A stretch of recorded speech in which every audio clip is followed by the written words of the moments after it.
213. Qala ba'duhum wa fi ba'dil akhbar. Baris berapa? Wal babu maftuhun 312 li'anna al-faqata itu wa zurratu wa fi yaqul tabaraka ta'ala itu wa fi ba'dil akhbar yaqul Allah tabaraka wa ta'ala li'abdihi. Dalam sebagian akhbar Allah mengatakan kepada hambanya, sabaqtuka bil faqati,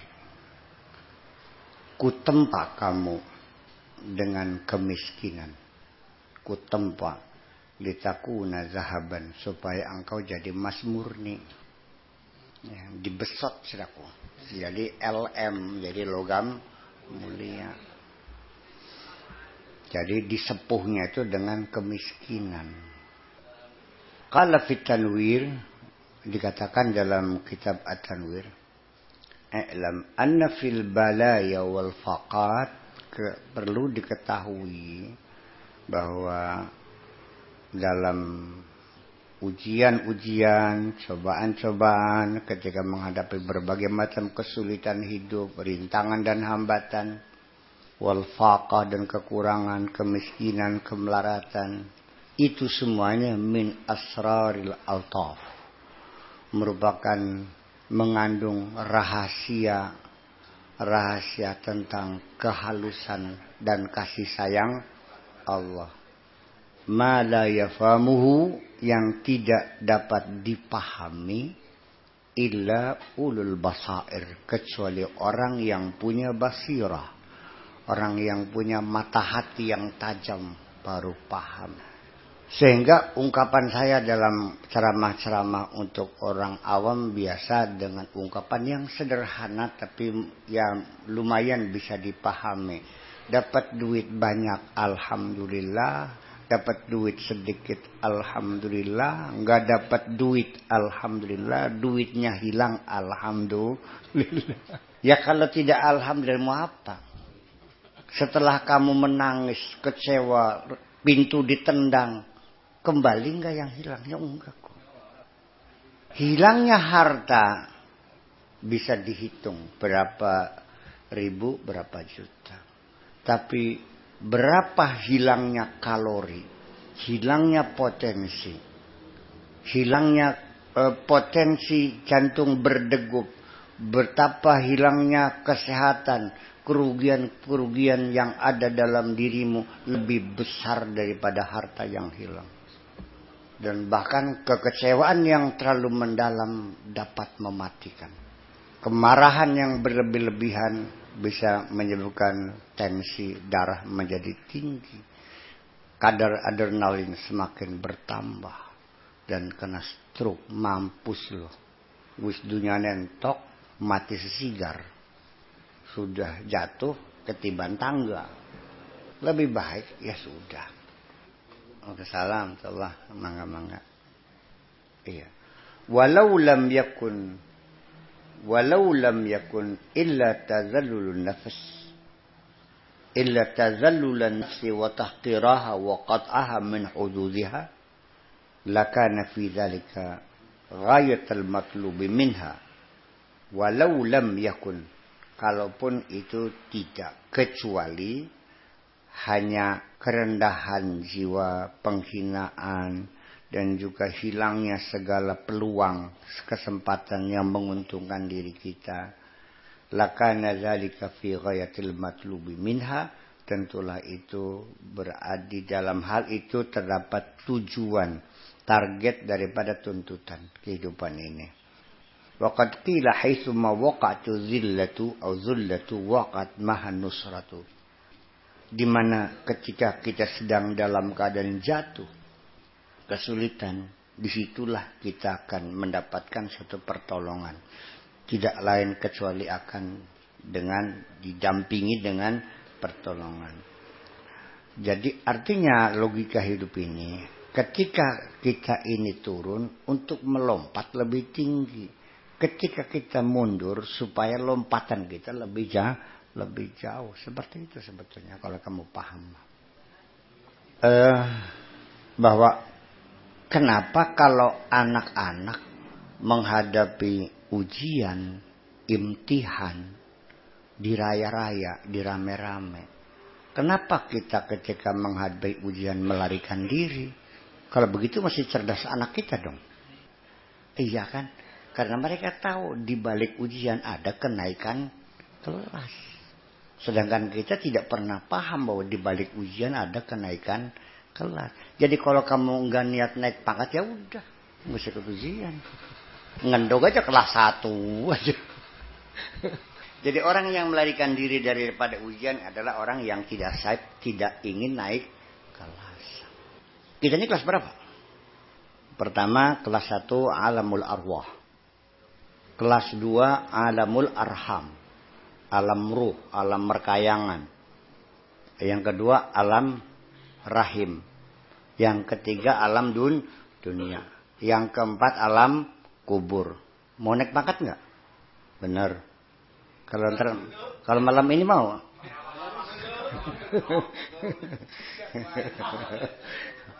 Ya ternyata memang kebanyakan orang nggak niat naik pangkat kok, nggak niat naik kelas, pengen di kelas 3 aja. Jadi artinya bahwa pada saat kita dalam keadaan jatuh, disitulah pertolongan datang. Walaqad nasarakumullah bi Badrin. Allah telah menolong kamu pada saat Badar. Dalam perang Badar Allah telah menolong kamu. Wa antum azillah. Ketika itu kamu sedang dalam keadaan terjepit, dalam keadaan payah sudah. The turning point-nya kan pada waktu perang Badar itu. Sehingga kalau perang Badar tidak menang, kata Nabi, kalau engkau tidak berikan kemenangan dalam perang ini, maka tidak akan ada seorang manusia pun yang menyembahmu. Dan tidak akan ada orang yang mengakui ketuhananmu. Ngancam kan? Iya. Orang kalau sudah berdoa saking sungguh-sungguhnya, itu sampai semalam. Hidup kalau berdoa di laut kayak nyentak-nyentak Gusti Allah gini. Tapi Allah senang kalau disentak-sentak gitu. Bagi yang yakin kan begitu. Logika secara psikologis.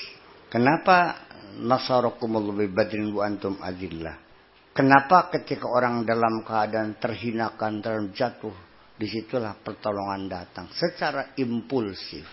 Bahwa hukum alam ini semakin tekanan semakin keras, maka ledakannya pun semakin dahsyat.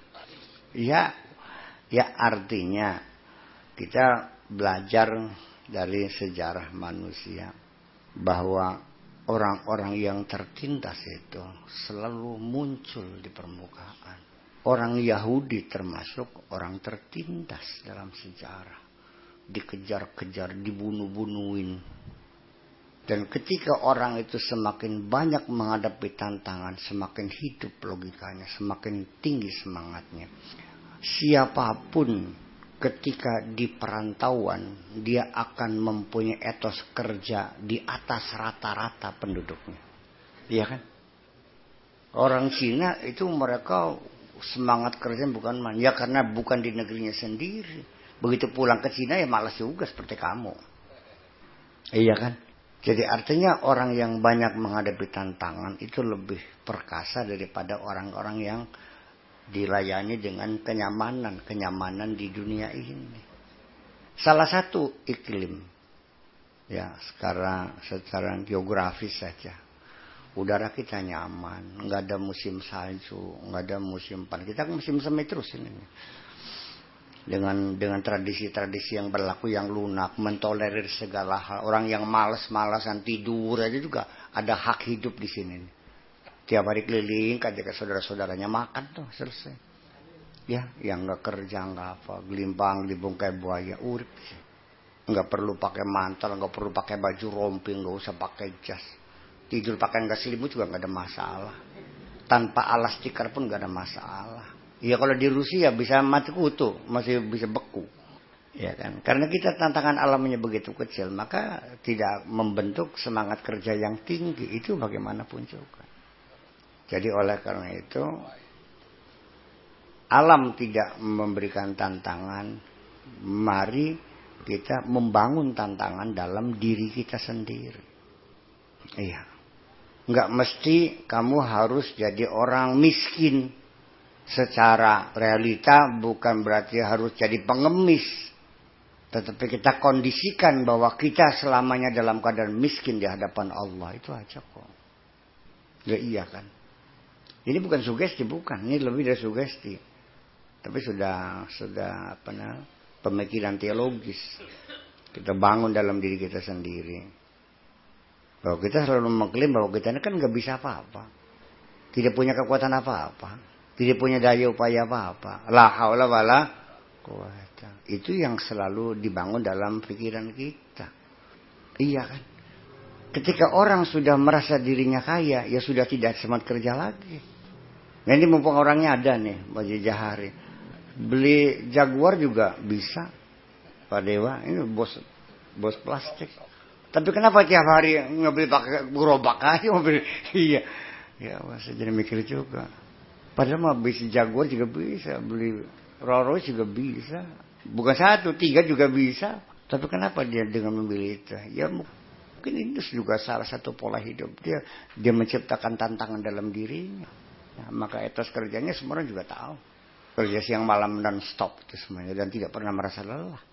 Kesuksesan itu dibalik kerja keras itu. Kan begitu persoalannya. Dan kalau tahu semua orang-orang besar di dunia ini adalah orang-orang yang menghadapi tantangan besar. Artinya sampai secara asasinasi fisik juga hampir nabi-nabi semua juga mati terbunuh kok. Orang-orang yang mengukir sejarah adalah sebagai korban masyarakatnya sendiri. Orang yang akan merubah sejarah, membangun peradaban, selalu mendapat resisten dari masyarakatnya. Sampai tekan dipodari. Hampir semuanya. Non? Iya, ada yang kena, ada yang enggak. Tapi ya Kanjeng Nabi juga kena. Nabi Muhammad juga matinya, diracun juga kok. Jadi sama dengan Alexander the Great, ya. Itu malah baru 3 bulan loh Alexander itu mencetak uang dunia tuh yang diberlakukan di mana saja di atas puing-puing Babilonia. Ya, Alexander the Great. Terus diracun 3 bulan udah selesai. Sudah cetak uang dunia. Kan dia punya ide dengan mempersatukan dunia. Mangga. Salam, waras. Jadi artinya yang menjadi persoalan begini. Kadang-kadang yang besar itu bukan tantangannya, tapi kesiapan kita menghadapinya. Kalau hati kamunya kecil, ya semua tantangan besar semua. Kalau hatinya besar, ya kecil semua. Iya. Napoleon Bonaparte sampai untuk makan jual jam tangan kok. Dikiranya apa? Nabi Muhammad sampai mengganjal perutnya dengan batu untuk menahan lapar. Sampai ke situ. Burung sira, rongnya belak masih uruk bae. Waduh, gede nih. Ya bagaimana mesti jadi orang besar? Ya itu makanya nih logika kita bicara. Jadi teks-teks agama juga harus kita pahami. Ada reaktualisasinya, bukan hanya sebagai dogma. Memang ya begitu demikian itu. Jadi kenapa waktu perang Badar kan gak masuk akal? Masa 300 orang bisa mengalahkan ribuan orang? Oh, iya. Bayangkan, 1 orang bawa anak panah 30. Setiap lempar kena. Saya macam apa enggak aneh? Mana mungkin orang sekali manakan itu. Makanya di situ kan langsung dijawab wa ma ramaitum idh ramaitum walakinnallaha allazi rama. Ketika engkau memanah bukan kamu yang mana, itu Allah yang mana. Masa panah 500 korbannya 500 kena semua. Nah itu kalau kita ke mitosnya ke sana. Tetapi ya secara realita ya memang ketika dia dalam keadaan mempertahankan survive keberadaannya. Walaqad nasarakumullah bi badrin wa antum azillah.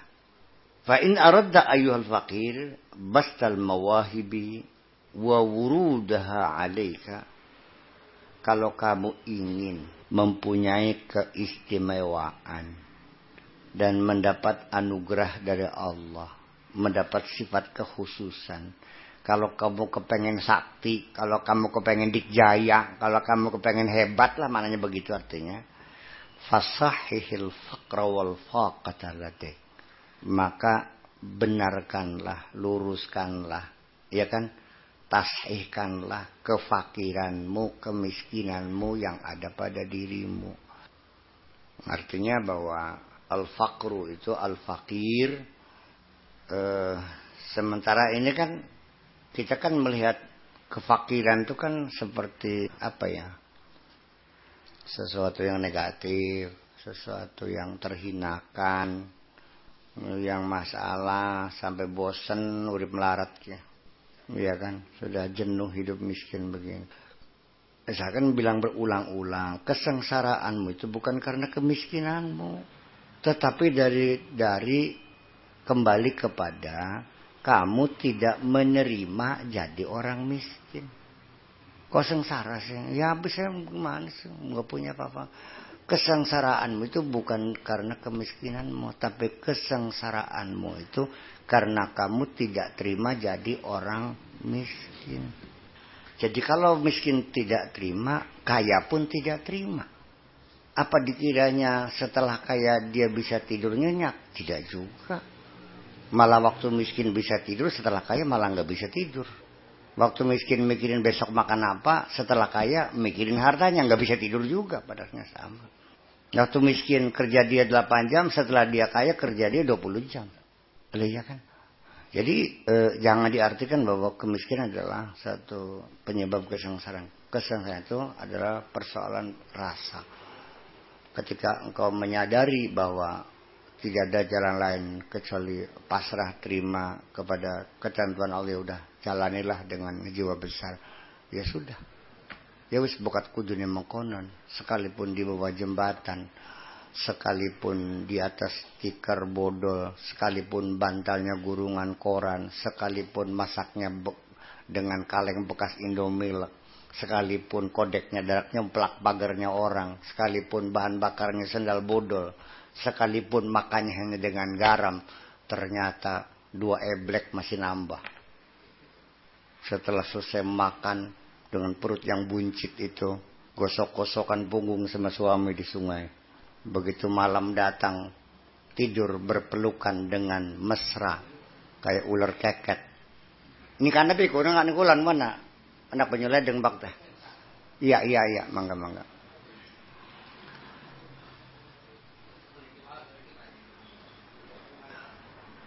Ya, jadi artinya bahwa orang juga ketika sakit gigi, dengarkan, aduh sakit, aduh tambah sakit, daripada adu-aduan, masih mending juga main catur sama teman, hilang sakitnya. Jangan dirasakan kamu sakit, nanti tambah sakit. Jangan dirasakan kamu melarat, nanti tambah. Apakah ini sugesti? Nggak juga. Ya. Sebab kalau dipikir-pikir, kesenangan dunia itu apa sih? Hanya perasaan saja. Apa pasti yang istrinya cantik bahagia? Apa mesti yang rumahnya gedong tidurnya nyenyak? Makan sate sama ikan asin enak mana? Enak sate. Makan sate giginya sakit enak. Makan ikan asin giginya sehat. Jadi yang enak gigi sehat atau satenya? Jadi saya menduga bahwa persyaratan mutlak, artinya yang paling substantif untuk membangun kebahagiaan, saya kira mungkin kesehatan. Ya, daripada materi sih. Kita di rumah gubuk, badan sehat, enak. Iya kan begitu, ini jadi persoalan. Nah, untuk mencapai kesehatan itu bukan dengan obat. Badan sehat itu dari mana datangnya? Dari pikiran juga. Dari kejiwaan juga. Tidak mungkin bahwa manusia itu sebetulnya tidak sakit. Hanya kadang-kadang jiwanya yang tidak seimbang. Kenapa Taryono ketika malam kena hujan paginya pilek, yang waktu itu habis berantem sama istrinya? Nggak punya duit. Di waktu yang lain lagi duitnya banyak. Ya kan, lagi mesra dengan istrinya. Kena hujan juga, nggak pilek kok. Jadi apa yang menyebabkan ketahanan tubuh dalam dirinya adalah keseimbangan jiwa itu. Ketika engkau dalam hidup selalu senang, selalu gembira, ya dijamin sehat. Gembira itu apa? Duit banyak, ya senang. Duit sedikit, senang. Enggak ada duit, senang. Hilang duit, senang. Iya. Kenapa? Karena dia sudah tidak berpikir. Tidak punya kesedihan. Utin tuh tiap hari bawa kertas, bawa buku. Mencatat hutangnya orang. Miliaran. Haji ini punya utang sekian miliar gitu. Sambil jalan-jalan. Ya jangan-jangan kalau begitu orang gila lebih bahagia dari kamu dong. Kalau gitu, marilah kita beramal menjadi orang gila. Supaya bahagia. Saya kira tidak perlu gilanya. Tapi nggak usah mikir. Ketika Anda sudah tidak berpikir, indah semuanya. Gue dulu waktu masih muda, ya nggak punya duit kok. Iya, pacaran nih kayak memiliki dunia, duit mah nggak punya kok. Kok bisa seneng pada waktu itu saya nggak punya duit kok. Kok bisa seneng ya? Kenapa kesenanganmu selalu dikaitkan dengan duit? Sejak kapan? Kenapa kamu sengsara? Nggak punya kulkas, nggak punya TV, nggak punya mobil. Kenapa kamu merasa sengsara? Tidak punya fasilitas, nggak mobil, nggak motor, nggak sepeda, nggak kulkas, nggak TV. Kenapa kamu nangis? Yang nenek saya orang terkaya di Kertasmaya aja dulu nggak punya TV, nggak punya kulkas, nggak punya. Apa sebabnya? Tapi nggak sedih kok. Jadi sejak kapan kamu itu merasa sedih? Sejak kamu punya keinginan. Makanya minimal kalau bisa ditumpas. Kalaupun tidak, coba dikontrol lah. Keinginan tuh jangan dijor aja. Jadi kesengsaraan kita itu berawal dari keinginan kita juga ujung-ujungnya. Siapa yang sedih tidak jadi kuwu? Siapa yang gila pakai celana pendek aja jalan-jalan di kota Ponorogo? Kecewa tidak jadi bupati. Siapa itu? Pengen jadi bupati. Saya emang gak pernah sedih gak jadi bupati. Emang saya gak pengen jadi bupati. Saya gak pernah sedih tidak jadi orang kaya. Karena saya tidak pernah pengen jadi kaya kok. Berarti yang menyebabkan kamu sengsara karena kamu melarat itu bukan karena melarat, karena kamu pengen sugih tidak tercapai. Makanya keinginan dan kebutuhan perlu dibedakan, dipisahkan mana kebutuhan dan mana keinginan. Kamu ini kalau minta sama Allah minta keinginan kamu bukan kebutuhan kamu. Pengen mobil enggak? Pengen. Kapal terbang pengen enggak? Tapi butuh enggak? Ya iya. Buat apa kita beli pesawat? Beli pesawat terbang buat apa? Non? Jadi yang menyebabkan, yang mendorong kita bekerja keras, nggak kenal waktu siang dan malam, mengorbankan kesehatan, mengorbankan agama, karena kita banyak keinginan. Orang yang keinginannya terkendali, masa kira bisa hidupnya santai kok. Iya kan begitu kira-kira. Jadi ujung-ujungnya berputar-putar kalau kita pahami ya. Ini hal-hal yang sangat mendasar yang harus kita pahami. Siapa yang kecewa tidak jadi presiden? Prabowo. Pak Dewa mah enggak kok. Pernah kecewa jadi presiden. Karena dia enggak punya presiden kok. Akibat dari keinginan ada dua. Berhasil dan gagal. Itu juga perlu dikendalikan. Gagal ya karena Allah. Sukses juga karena Allah. Baru stabil. Kalau tidak, kalau sukses lupa diri, kalau gagal gantung diri. Jadi kita keseimbangan itu dari segala segi harus menjaga keseimbangan itu. Kalau kita sukses dan kita sadar itu karena Allah, ya kita tidak berpesta pora. Paling-paling bersyukur kepada Allah, kita nikmati. Begitu juga kalau gagal. Kalau kita yakin itu ya karena Allah belum menentukannya, ya sudah selesai. Enggak ada kesedihan dong. Enggak ada dendam. Jadi bukan sekarang kamunya maunya gimana? Jadi Allah itu benar bicara ketika walakin anfusahum yadzlimun, diri mereka sendiri yang menganiaya mereka. Wa mallahu bizzallamin lil abid. Aku tidak pernah menganiaya hambaku kok ngapain ya? Mereka sendiri kok. Salah sudah dewek. Iya. Ya barusan saya menyampaikan kekecewaan saya. Tadi barusan ceramah itu. Bahwa kajian-kajian Islam, pengajian itu kan kajian itu. Sebetulnya kan pengkajian. Ya selalu berputar-putar persoalan pahala. Masya Allah, mumet kadang-kadang tuh. Jadi akhirnya nggak paham-paham. Ngaji tiap hari bodoh tetap gitu. Itu satu.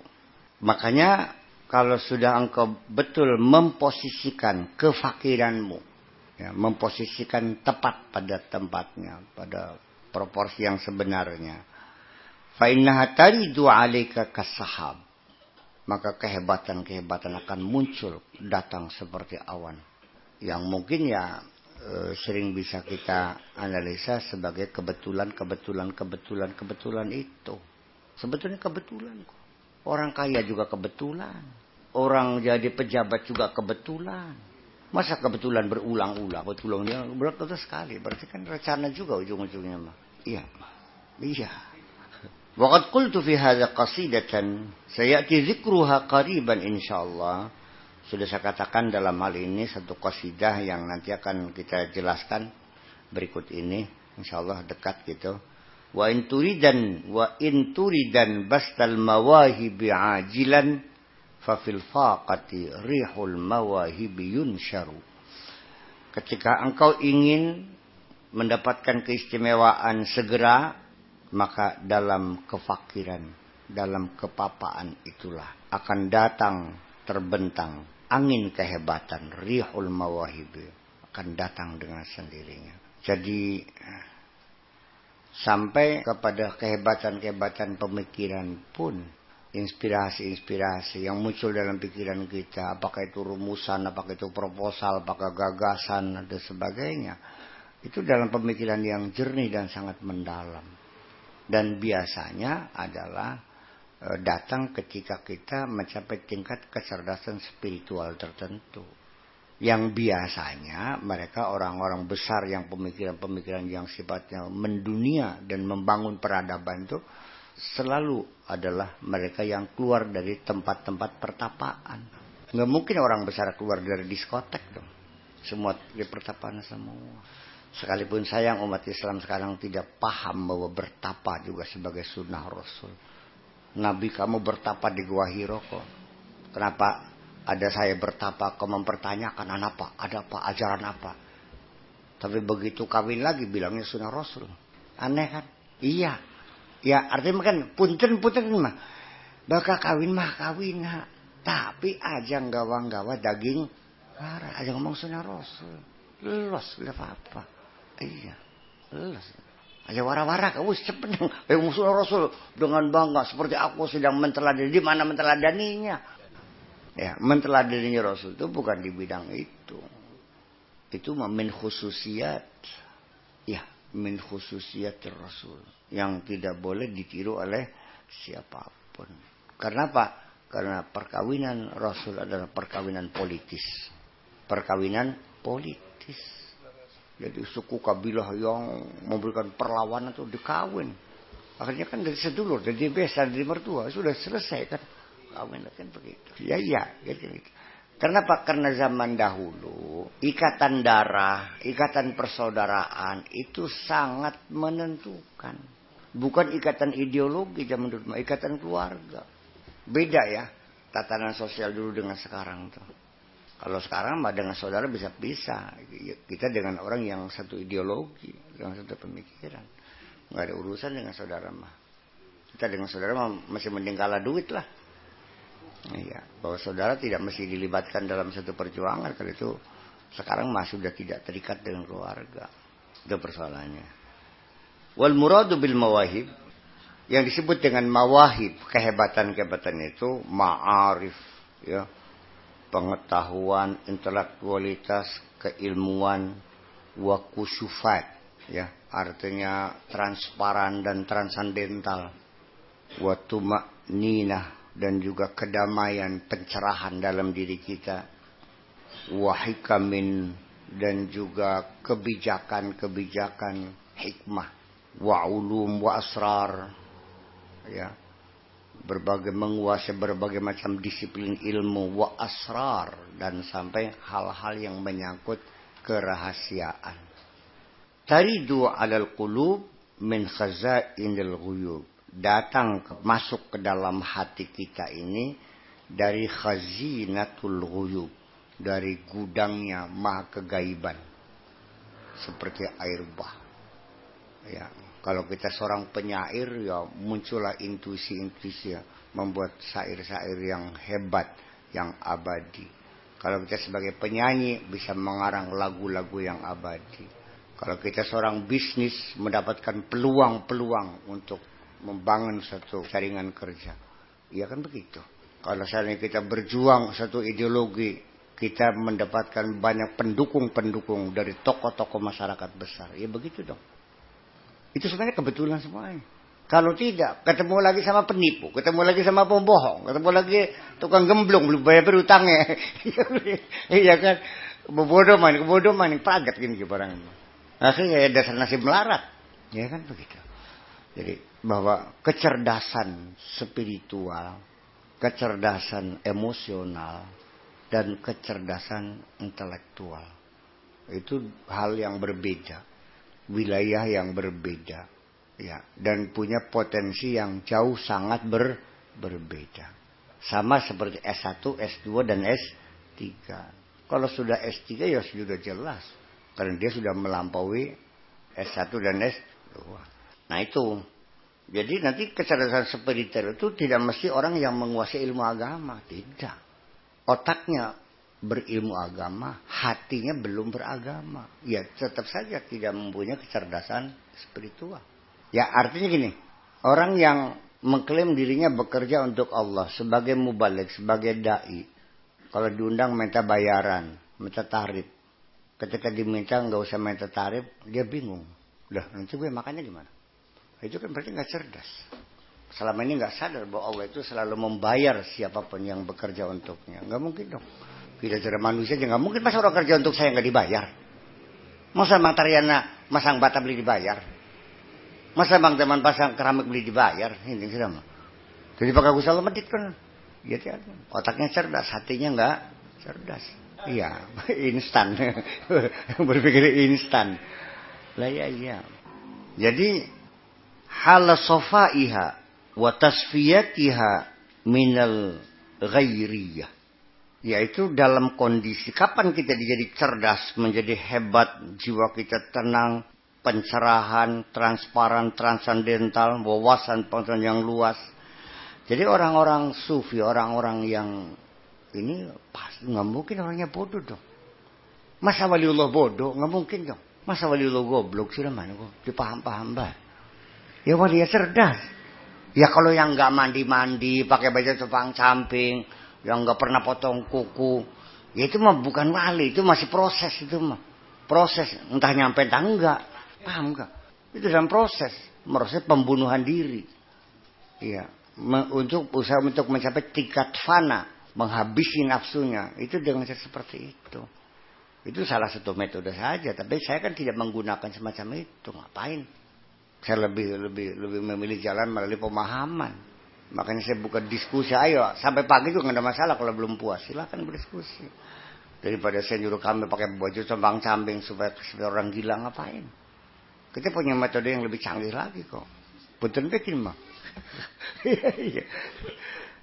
Tapi ya memang, tapi aku ujung-ujungnya mah ya kecerdasan orang tuh nggak bisa dibikin sih. Ujung-ujungnya dari sononya. Iya kan? Tapi ingat ini, asal kamu punya keinginan yang kuat, lalu sering melakukan exercise, latihan, nanti ibaratnya seperti jalan setapak. Kita ke hutan, bawa pedang, hanya membudah ranting-ranting, ya kan susah jalannya, ya kan. Tetapi kalau sering dilewati orang berulang-ulang, kan makin lebar, lama-lama kan jadi jalan tol. Maka dalam proses tentang masalah pengembangan saraf dalam otak kita juga sama seperti jalan setapak dulu. Dulu baca kulhu saja ngapal 3 hari nggak hafal. Iya, tapi karena terus ulang-ulang, ya ujung-ujungnya 1 juz bisa 1 malam selesai. Yang saya bisa 1 malam 1 juz, subuh ngapalin, maghrib ngapal, subuh selesai 4 juz. Ya tapi waktu itu mungkin bukan itu. Tapi saya didukung oleh karena ketika saya menghafal Quran, saya maknanya sudah paham. Jadi alur cerita itu mendukung hafalan. Lain dengan orang yang nggak paham maknanya. Ya mungkin yang menghafalkan seperti lagunya Michael Jackson yang nggak tahu artinya. Ya kan gitu saja. Jadi percayalah bahwa itu juga asal banyak exercise, banyak latihan. Ya dengan bertapanya, dengan puasanya, dengan berzikirnya, dengan banyak melakukan kebaikan-kebaikan, menolong orang yang susah. Ya, saya kira itu juga merupakan satu latihan untuk menumpas egoisme itu. Tidak mesti harus nggak makan-makan, tapi juga banyak kita berbuat baik, menyantuni anak yatim, menolong orang miskin, ya kan gitu, membantu orang yang susah, membantunya orang yang sakit. Itu juga dalam rangka menumpas egoisme kita, sehingga pada akhirnya kita sudah lupa, tidak pernah memikirkan diri kita sendiri. Nah, ketika kita sudah tidak memikirkan diri sendiri, percayalah, engkau sudah dipikirkan oleh Allah. Ya, kan? Ya justru karena itu. Nah, kapan bisa dimuncul halasofaiha? Ketika jiwa kita dalam keadaan jernih, watasfiyatiha, dan bersih, jernih, cemerlang, minal ghairiyah, dari hal-hal selain Allah. Ketika kita sudah tidak memikirkan apapun kecuali Allah saja, disitulah kecemerlangan, pencerahan yang luar biasa. Kita memikirkan yang maha abadi, tidak pernah kita terikat dengan kesementaraan ini. Wa asfa mayakunul qalbu, dan hati kita dalam keadaan sangat jernih. Kapan? Hina tadhabun nafs, ketika nafsu sudah tidak ada. Kalau nafsu masih ada, sulit, nggak pernah bersih. Dalam keadaan sholat menghadap Allah pun jangan dikira Fatihah sendiri, pikiranmu sendiri. Mangga. Begitu Allahu Akbar, semua pikiran datang menggoda. Kadang-kadang jumlah rakaat lupa lagi, 3 tempat. Apalagi tidak sedang menghadap Allah, sedang menghadap saja kita jarang mendapatkan kejernihan. Iya. Sampai jarum yang lupa naruh di mana ingat pas sholatnya. Dan itu terjadi dialog internal di dalam sholat yang mengganggu kekhusyuan kita. Seolah-olah menjelma, datang mengajak bicara. Yang itu, ini, rencana ini, wah macam-macam. Sampai ketika kita sedang membangun pesantren. Dan ketika kita sedang bangun masjid. Di tengah sholat kita mikirin mencari dana buat masjid. Sama mengganggu kekhusyuan. Dan ketika kita memikirkan dari mana dana masjid ini. Ngitung dana masjid dalam sholat. Sholatnya tidak khusyuk. Pemikiran dana masjid pun tidak mikirin agama, tidak apa kok. Termasuk dunia juga. Iya. Angel. Ya artinya bahwa. Afaman zuyina su'u amali. Apakah orang yang dihiasi perbuatannya yang buruk itu dan dianggapnya sebagai amalan salihah, apa itukah banyak sekali perbuatan kejahatan yang kita lakukan dihiasi sehingga kita beranggapan kita berbuat baik. Sinting kan, gimana kebaikannya? Kejahatan sih kebaikan. Wazihabun nafs, kapan nafsu kita hilang? Innama yakunu bitarki huzuziha, ketika kita sudah tidak memikirkan kepentingan nafsu kita. Bukan dibunuh, mati jasadi, itu mah dikubur nantinya. Membunuh nafsu itu adalah ketika kita sudah tidak lagi memikirkan kepentingannya. Kepengen tersohor, tidak. Kepengen kaya, tidak. Kepengen disegani, tidak. Kepengen sakti, tidak. Jadi kepengen apa? Tidak kepengen apa-apa. Jadi apa saja, ya saya mah hanya siap melaksanakan apa yang sudah ditentukan oleh Allah. Selesai. Mungkin nggak Anda tidak ingin apa-apa? Mungkin pada detik-detik terakhir, ketika keker, udah tidak ingin apa-apa. Tapi itu sudah terlambat, sudah lewat. Tidak mesti orang yang uangnya banyak ingin apa-apa. Justru orang yang tidak punya uang juga itu yang paling banyak ingin apa-apanya. Ingat gak cerita seorang santri yang belajar sama seorang waliullah di tepi pantai. Iya kan gitu. Iyainya ini sehari-harinya hanya menjala. Apa jala tuh bahasa Indonesianya tuh? Jala. Ngeprat jala. Setiap hari makanan waliullah ini sedapatnya ikan. Kalau dapat ikan ya makan, kalau enggak ya enggak makan. Dan kalau dapat pun yang dimakan yang seperlunya, sisanya buat orang. Sudah bertahun-tahun saat ini berguru sama wali ini. Mungkin ilmunya sudah ketimba semuanya, akhirnya sang santri ini kepengen belajar kepada guru yang lebih tinggi lagi. Minta petunjuk kepada siapa saya berguru yang lebih hebat dari tuan guru ini. Iya kan? Sana katanya di Syria, di Dimas. Berangkatlah dia ke sana. Katakan saja namanya Syekh Abdullah. Dicari mubok-mubok nggak ada, nggak ketemu. Sampai akhirnya ada juga satu-satunya orang yang nama Abdullah ya di situ. Setelah datang ke rumahnya gak masuk akal. Guru saya tukang jala ikan di laut. Sekarang yang lebih hebat lagi kan dalam pikiran dia kan rumahnya mungkin pakai karton atau pakai daunnya. Ternyata rumahnya seperti istana. Ya kalau sekarang di Jakarta yang 40 miliar tuh harganya. Rumahnya Inul aja 10 miliar ya. Tapi rupanya penasaran ya udah kalau menang tunggu aja deh. Sebab kata satpamnya nggak ada lagi rapat gitu dengan raja. Makin nggak percaya juga. Masa waliullah rapat dengan raja? Penasaran ditahan terus nunggu barangkali aja iya. Begitu datang naik kereta kuda kencana yang berlapiskan emas. Makin bingung lagi apa iya waliullah ini kan gitu. Begitu turun dengan dayang-dayang cewek-cewek cantik-cantik. Duh.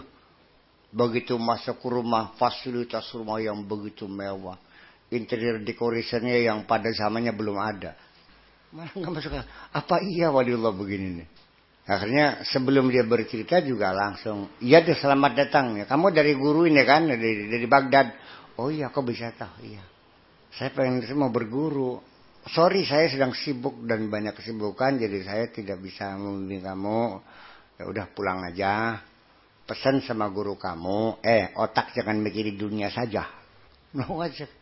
Kata Syekh Abdullah yang kaya raya itu, pesan kepada santri, tolong kembali ke Baghdad lagi, sampaikan kepada guru kamu waliullah itu, otaknya jangan mikirin dunia saja. Nah, ketika dia pulang ke guru yang pertama, sampaikan sudah ketemu tapi nggak bisa memberikan bimbingan. Lalu tanya, ada pesan nggak buat saya? Nggak ada, jangan bohong.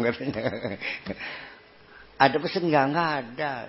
Katakan saja nggak ada masalah. Akhirnya sampaikan, kata Syekh Abdullah, katanya Pak Kiai, otak nih jangan mikirin dunia terus. Ketika itu dia menangis betul. Ya betul, saya memikirkan dunia terus. Di setiap saya sedang melempar jala, dalam pikiran saya barangkali saja dapat harta karun.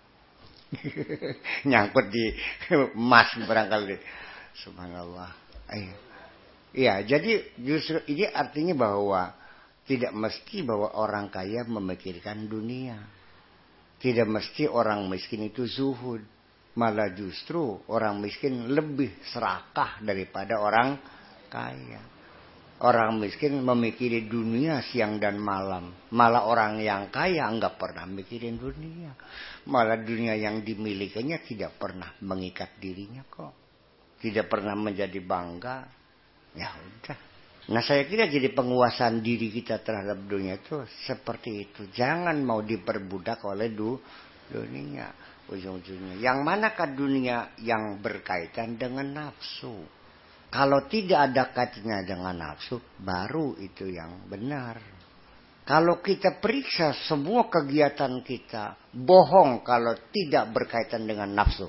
Jadi Sigmund Freud yang mengatakan bahwa menjadi motif pendorong kita berbuat dalam ukuran behaviorism adalah berawal dari seks. Ada betulnya juga. Kalau minimal ya kepentingan diri kita lah. Sodako banyak-banyak. Paling-paling gak pengen disebut dermawan. Iya kan? Belajar siang malam. pengen disebut intelektual. Ujungnya kepentingan dirinya juga. Keluar uang puluhan miliar untuk jadi bupati. Ya ujungnya untuk status dirinya juga. Dan terlalu banyak orang yang berpura-pura membela Allah pada kenyataannya membela nafsunya juga. Iya kan? Jadi adakah orang yang sudah tidak punya kepentingan dirinya? Ada. Di mana adanya silakan cari sendiri. Tapi ada nggak? Ada. Di mana? Ya silakan cari sendiri. Non? Ya nggak bisa dong. Ya kalau kamu nanya punya jarum nggak pakai sakur, punya. Di mana? Di hutan loyang. Ya silakan cari di hutan. Ada nggak? Ada nyelesain rokok. Di mana? Ya di hutan. Bisa ketemu nggak? Ya bisa secara kebetulan. Jadi ujung-ujungnya mah ketemu sama orang bener nih lebih banyak kebetulannya. Apa saya nggak lelah mencari orang bener? Salam dunia nih. Maroko, Aljazair, Libya, Tunisia. Saya cari orang bener. Ya ketemunya kebetulan juga. Dan kebetulan juga hanya sekali ketemu kok. Saya itu sudah nggak ketemu lagi. Ngeri kan? Ya. Sekali ketemu itu. Ya ini ada tugas juga dari kedutaan gitu. Saya bilang, Syekh, namanya Syekh Mukhtar. Tolong dong ngajarin gue gitu. Iya, coba. Dia bilang, oke deh besok aja hari Minggu besok. Besok hari Minggu. Ya saya kan besoknya datang. Pintunya tutup. Di gedung nggak ada yang buka. Kata tangganya baru dikubur dari pagi. Iya kan. Yang lain mah ya hanya tukang sulap kok. Hanya tukang sulap aja. Bohong-bohongan aja. Ya sulap mah saya juga bisa sulap-sulapan. Iya. Yang disebut oleh kamu kesaktian itu kan tukang sulap ujung-ujungnya. Bahwa persoalan kesaktian nggak mesti orang benar, orang jahat juga bisa sakti. Ya buktinya orang kafir bisa ilmu sihir kok. Orang bisa sihir kan sakti nggak? Bisa. Kok bisa paku bisa masuk dalam perutnya kamu kok gimana? Kok nggak sakti? Sholat juga enggak, puasa juga enggak. Kok bisa ngirim paku ke dalam perutnya orang? Apa nggak sakti? Sakti. Nah itu. Jadi ujung-ujungnya ya kalaupun ketemu secara kebetulan. Kalau Allah belum saatnya memberikan hidayah kepada kamu. Ketika ketemu dengan orang benar pun kamu tidak akan mengakuinya. Paling ngece sih kan. Ya Kiai Dalban. Padahal mah kunci ngasih lagi. Ngandel beli. Yang disanjung-sanjung malah itu Kiai Dalban. Ya apa saya nggak kecewa ketika orang begitu bicara hebat. Bapak-bapak, ibu-ibu sekalian. Ketahuilah istri kita adalah titipan Allah. Perlu kita sayangi, perlu kita urusin, perlu kita berikan kecukupan lahir batin. Itu titipan Allah. Hebat ngomongnya. Begitu saya intip di rumahnya lagi mukuli bininya. Lagi digampari rabbinya. Gitu kan. Iya, makanya jangan percaya dengan ungkapan-ungkapan seperti itu. Dan ujung-ujungnya kalau kamu sedang memperhatikan seorang wali, dia juga tahu dan dia juga akan menyembunyikan diri. Ujung-ujungnya kamu tidak akan percaya. Ciri ini bakal wali kok, bakal nginung belum ngotakan kiwe, anak sih yang ngotakan kiwe.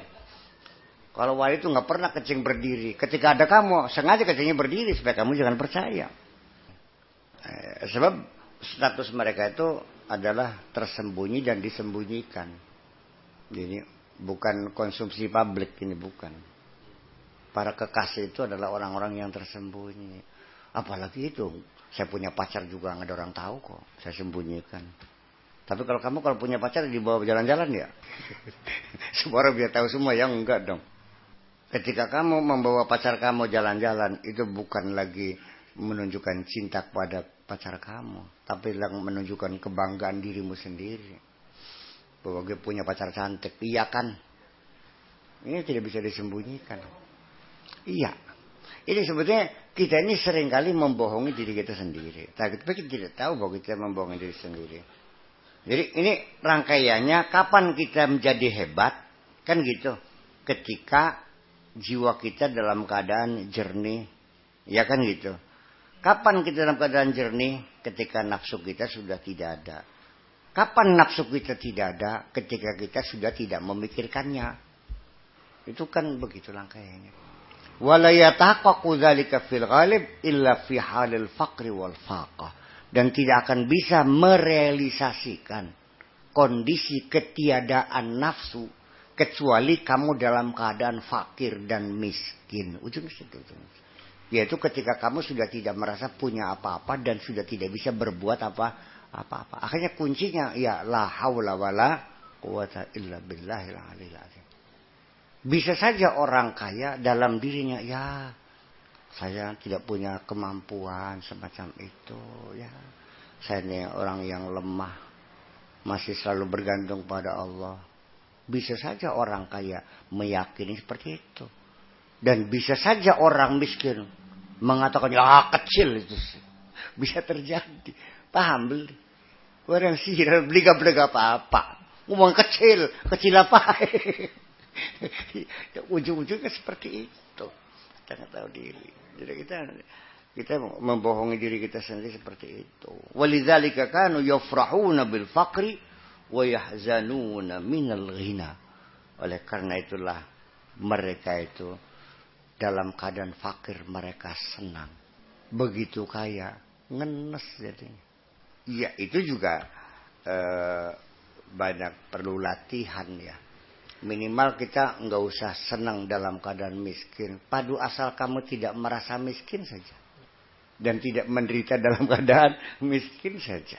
Sekarang kita coba uji materi. Apa betul bahwa ketika kita punya fasilitas yang memadai, dengan gaji yang tinggi, deposito yang jumlahnya besar, ya kan, kendaraannya banyak, pokoknya fasilitas terpenuhi. Apa Anda yakin Anda itu sudah mencapai tingkat kebahagiaan? Enggak juga. Ketika orang tidak punya apa-apa, Anda yakin mereka tidak bahagia? Jadi ujung-ujungnya ya, jadi kok begitu sih ya? Itu adalah kondisi kejiwaan kamu. Pernah nggak paham jiwamu seperti itu tuh? Makanya kan ada benarnya man arafa nafsahu arafa rabbahu. Orang yang kenal dirinya dia akan kenal Allah. Sama dirinya nggak kenal kok. Who are you? Siapa Anda, embu? Engkau mengenali identitas dirimu adalah identitas formal. Nama, tanggal lahir, nama ibu, nama bapak. Tapi dirimu, dimensi-dimensinya nggak tahu kok. Malah kadang-kadang orang karena tidak tahu dimensi dirinya, kadang-kadang memposisikan dalam masyarakat salah. Baru bisa baca kitab takrib sama Sapinah, diundang hajatan, disuruh duduk di kursi plastik, marah dia balik lagi. Kepengennya di depan. Yang di jok yang empuk, yang snacknya pakai piring, ya kan? Tehnya teh tubruk. Kalau di belakang kan dibungkus plastik, buras, aqua, sama opak, terus dilempar-lemparkan kan. Jadi dia memposisikan dirinya bahwa aku ini sudah menjadi orang terhormat. Siapa yang mengangkat kami orang terhormat? Saya daripada duduk di depan terus diusir, maaf Pak, bukan di sini, kan malu. Masih mending di belakang, lalu ditarik suruh ke depan, lain soal kan. Saking saya tidak inginnya dihormati, malah justru saya melakukan kesalahan besar. Malah karena saya tidak ingin dihormati, malah saya telah melakukan kesalahan besar. Pada suatu hari, saya diundang ceramah di Bangga 2 situ. Saya bawa mobil sendiri, langsung di depan masjid saya parkir. Ditegur oleh panitia, Pak, maaf jangan di sini parkirnya, ini buat mubalig. Oh begitu, saya bilang. Jadi di mana? Sebelah sono, seberang jalan. Iya deh. Gua pakai mobil bener, sedan. Mobil BMW kok. Ya karena nyupir sendiri. Biasanya kalau dia kan ada supir. Nah setelah saya di mobil, kebetulan ada anak santri kita juga di sekelilingnya. Bu Haji, mangga ditarik. Rupanya yang ngusir saya itu tahu rupanya sebaliknya. Nggak kelihatan mukanya, nggak tahu ngilang tuh anak. Kayak para malunya kan. Berarti saya telah mempermalukan orang lain kan. Padahal seharusnya apa sih sulitnya mengatakan, ya saya mau baliknya, selesai kan. Dosa enggak? Ya dosa dong. Telah mempermalukan orang jadi gimana? Jangan memberikan justifikasi atas kesalahan. Jangan berdalih. Sudah segera minta ampun. Aku salah. Selesai itu aja. Jangan ada upaya membenarkan dirimu. Ya, saya juga pernah dipermalukan orang tuh. Kayak apa rasanya? Gelap dunia ini. Mana anak itu nggak ada, hilang itu. Iya, ya malu kan persoalannya. Kadang-kadang ya seperti itulah bahwa dalam kehidupan kita juga menemui hal-hal yang kadang-kadang juga satu pelajaran juga. Jadi pada satu itu perlu kita harus jujur, harus terus terang. Mungkin pada kondisi berbeda kita harus berpura-pura. Ya itulah makanya bahwa tidak ada satu standar yang pasti untuk menjalani kehidupan ini. Ganti masyarakat, ganti cara lagi. Hanya di Indramayu yang bisa beli, kita mah beli mengkonon. Indramayu, begitu di Sunda nggak laku. Karena di Sunda, nggih semuhun. Bagian bagus balik bang. iya kan karena putar ini orang Sunda nih. Iya kan karena orang Sunda caranya begitu. Nggak mungkin di depan orang Sunda ngomong tuh. Ketidaksetujuan di belakang ngomongnya. Orang Indramayu kan nggak tahu mall kan. Nah itu kan tradisi berbeda juga ya. Kita harus membangun suatu perilaku yang berbeda juga. Maka al-hikamun itu artinya kebijakan, itu artinya memang kita mampu berperilaku yang acceptable ya for every traditions. Dalam tradisi manapun kita bisa diterima seperti itu. Dan Nabi Muhammad, saya mau kelingan, dalam bertutur kata itu sangat menyesuaikan dengan kondisi kabilah yang berbeda-beda. Sehingga Nabi Muhammad itu kalau ngomong bisa dipahami oleh semua kabilah. Ya kan, itu kan satu kelebihan. Ya nggak usah kabilah lah. Zainuddin MZ saja. Dia berbahasa Indonesia, saya berbahasa Indonesia. Materinya sama tentang ikhlas. Dia nerangkan dengan bahasa Indonesia kan. Di Indramayu kok bisa paham. Tapi begitu saya menerangkan, kok kenapa nggak paham-paham? Berarti dia punya kelebihan di dalam berkomunikasi.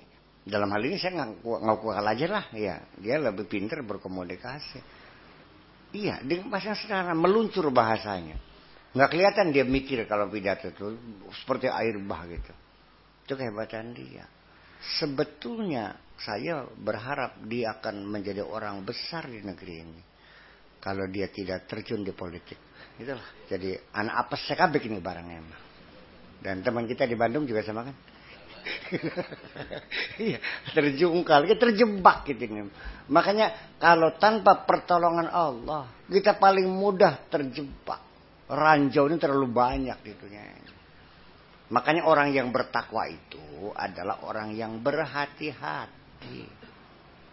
Jalan malam bawa baterai, langit mendung bawa apa? Payung. Di persimpangan jalan bingung nanya dong sama orang. Itu namanya orang yang bertakwa. Begitu kita kesandung sudah hati-hati. Ya sudah tidak berdosa. Tapi dia tetap orang yang bertakwa. Begitu takwa dalam pikiran kamu berbeda. Maka kamu tidak pernah menjadi orang bertakwa. Yang pikiran takwanya berbeda sih. Persepsi takwanya beda. Kapan Anda bisa jadi orang bertakwa? Ya sesuai dengan persepsi Anda akhirnya kan. Yaitu melaksanakan segala perintah Allah dan menjauhi segala larangan Allah. Sudah mampu belum melaksanakan perintah Allah? Sudah bisa melaksanakan segala perintah Allah? Sampai sekarang belum bisa.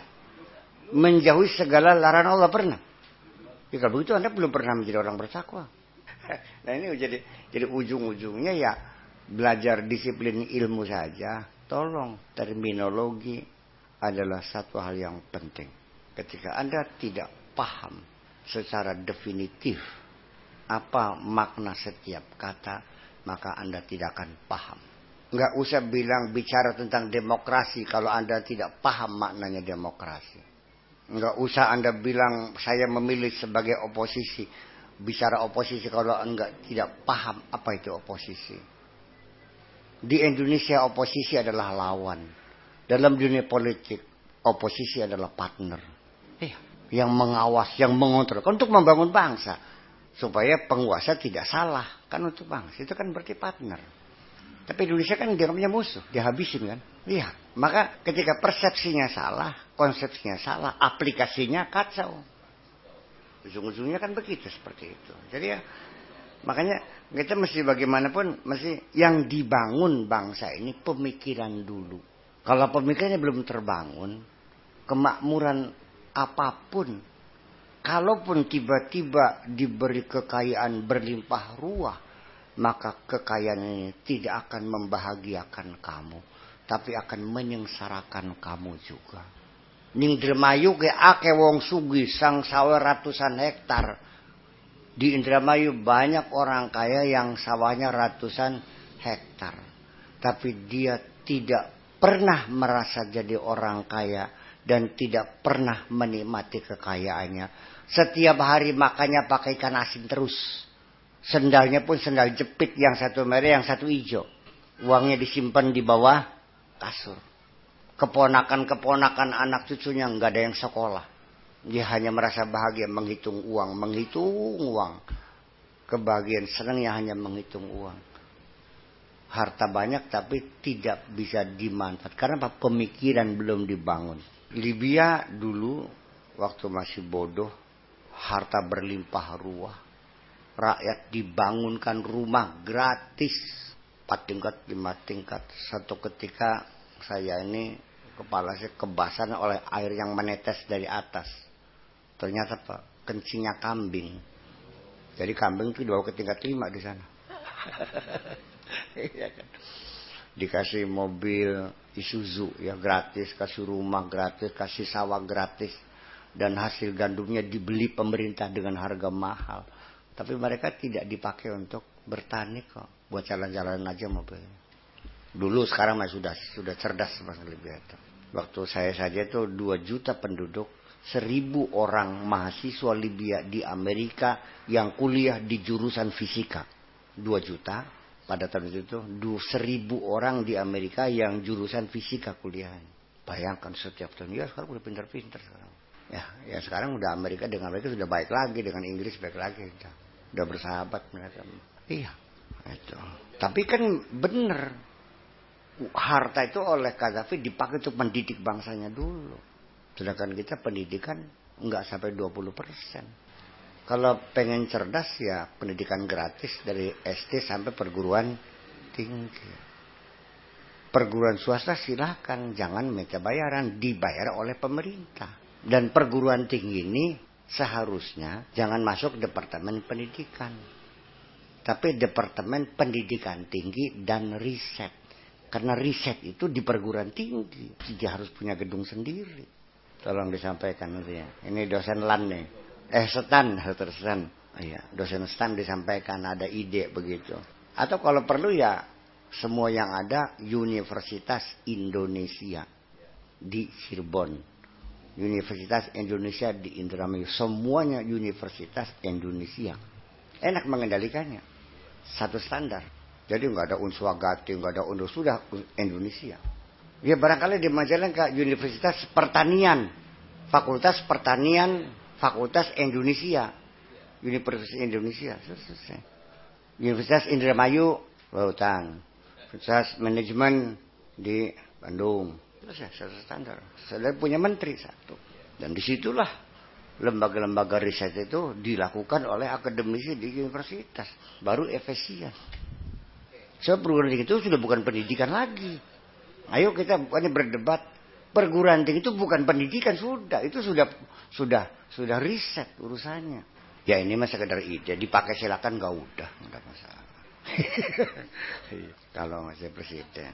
Kalau jadi presiden mungkin Departemen Agama saya bubarin. Kalau Gus Dur kan hanya Departemen Penerangan sama Sosial. Kalau saya mungkin Departemen Agama saya bubarin. Dan semua yang saya bikin Departemen Wakaf. Sudah orang Islam mikiri Islam saja. Departemen Wakaf. Departemen Agama kan mikirin semua agama. Dan yang ada bukan MUI tapi mufti. Kalau mufti itu dipilih oleh seluruh umat Islam yang ada di Indonesia, bukan diangkat presiden. Dan presiden nggak bisa mencat mufti. Pilih langsung kok. Dari masjid ke masjid, dari musola ke musola memilih. Dan fatwa mufti mengikat. Ini kan enggak. Merokok haram kan ini. Dalam aplikasi. Termasuk saya sendiri kan Pak Dewa waktu di Bandung tuh. Secara konsorsium kan dikuruh bener wartawan tuh. Saya lagi ngerokok. Wartawan nanya, pakai bagaimana hukum merokok? Ya jelok dong, bikin. Saya lagi ngerokok, dia tanya ngerokok. Sini kau gimana sih? Dia kata MUI-nya kata haram. Ya biar aja itu MUI. Tidak mengikat kok. Saya hanya tunduk pada apa yang dilarang oleh Allah. Larang MUI memang enggak. Larang MUI kan penafsiran. Boleh kan berbeda menafsirkan. Jadi saya bilang wartawan, kalau Anda menanya kepada saya, apa alasannya tidak haram? Ya nggak bisa dong. Karena saya tidak mengharamkan, Anda jangan tanya mana dalilnya. Yang ditanya dalilnya mana itu yang mengharamkan. Ya sana MUI yang mengharamkan. Saya enggak kok. Paham nggak? Kalau halal, nggak usah ditanya mana dalilnya. Karena al-aslu fil asya al-ibahah. Apapun semua itu asalnya boleh. Illa maqama alihi dalilun ala haramihi. Kecuali kalau ada dalil yang mengharamkannya. Kalau nggak ada ya halal. Beliau mengharamkan, yang harus membuktikan. Kalau tidak buktikan jangan mengharamkan dong. Kita nemu satu binatang, boleh dimakan nggak? Ya makan aja. Kalau nggak ada dalilnya mah. Tapi setelah ada dalilnya ya sudah jangan dimakan lagi, gitu aja kok. Begitu logikanya bahwa al-aslu fil asya al-ibahah. Kenapa ibahah? Karena Allah membuat apapun di langit dan di bumi ini semuanya untuk kamu. Wa khalaqalakum ma fis samawati wa ma fil ardi. Apa yang Allah ciptakan di langit dan bumi untuk kamu. Berarti kan boleh semua. Kecuali ada petunjuk. Ini jangan. Nah baru itu namanya haram. Nah, jadi pada pengertian semacam itu kita harus sadari bahwa orang yang mengharam-haramkan yang halal tidak hebat, tidak apa. Tetap sama jahatnya dengan orang yang menghalalkan barang yang haram, sama kok. Nabi juga ditegur, ya ayuhan nabiyyu lima tuharrimu ma ahallallahu lak. Hai Nabi, kenapa engkau berani mengharamkan sesuatu yang dihalalkan oleh Allah? Kok lancang banget sih? Ya kalau katanya halal ya bilang halal dong. Katanya haram ya bilang haram, yang dibolak-balik. Jangan karena kepentingan. Tapi ketika dijawab oleh Pak Kiai Ma'ruf Amin, kenapa mengeluarkan fatwa? Yang mereka mintanya begitu, ya selesai. Iya, mintanya begitu, ya selesai. Ya. Jawaban dia juga jawaban Abu Nawas juga pada ujungnya. Jawaban Abu Nawas ya, yang salahkan juga. Nah, jadi ya pada akhirnya ujung-ujungnya mah ketika kita masih ada nafsu dan kita masih menimang-nimang nafsu, memanjakan nafsu, sulit jadi orang benernya. Jadi kan saya aja begini, penderitaanmu, kesengsaraanmu dalam hidup ini, yang kamu jumpai dalam hidup kamu ini, ada tanggunglah sendiri. Karena itu adalah akibat dari bagaimana kamu merespon peristiwa ya yang datang pada dirimu. Ya kalau, ya kenapa kamu meresponnya salah? Ya itulah akibatnya, bongga dewek. Ya sekarang kita dalam hidup kan menghadapi satu ujian.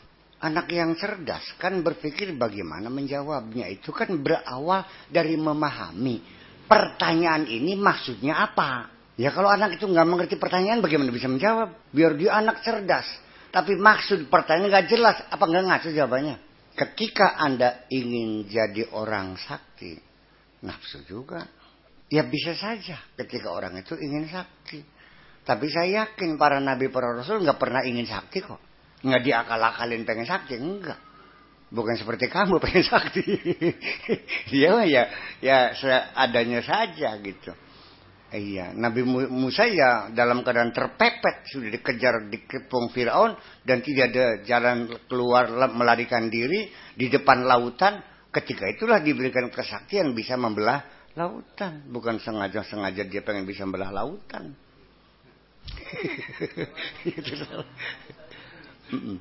Iya, saya setuju. Karena apa? Tikungan-tikungan maut itu sering kita hadapi dalam menempuh perjalanan. Tiba-tiba berbelok.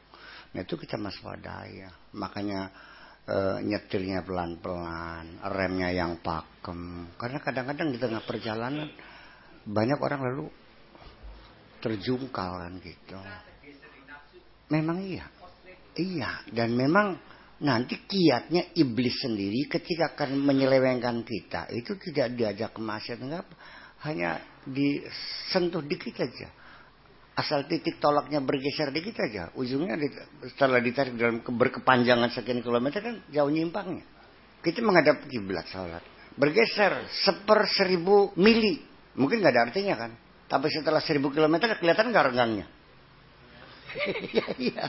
Makanya maka siratal mustaqim, jalan lurus tuh sebetulnya adalah jarak terpendek antara dua titik itu aja kok. Jadi titik hamba dan titik Tuhan, garis lurus itu namanya. Kalau mubeng ya bukan garis lurus.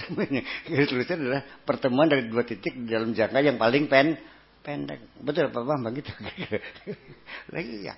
Jadi untuk mencari garis lurus itu bukan dari kita saja, tidak. Tapi dari titik yang sananya juga ditarik kepanjangan.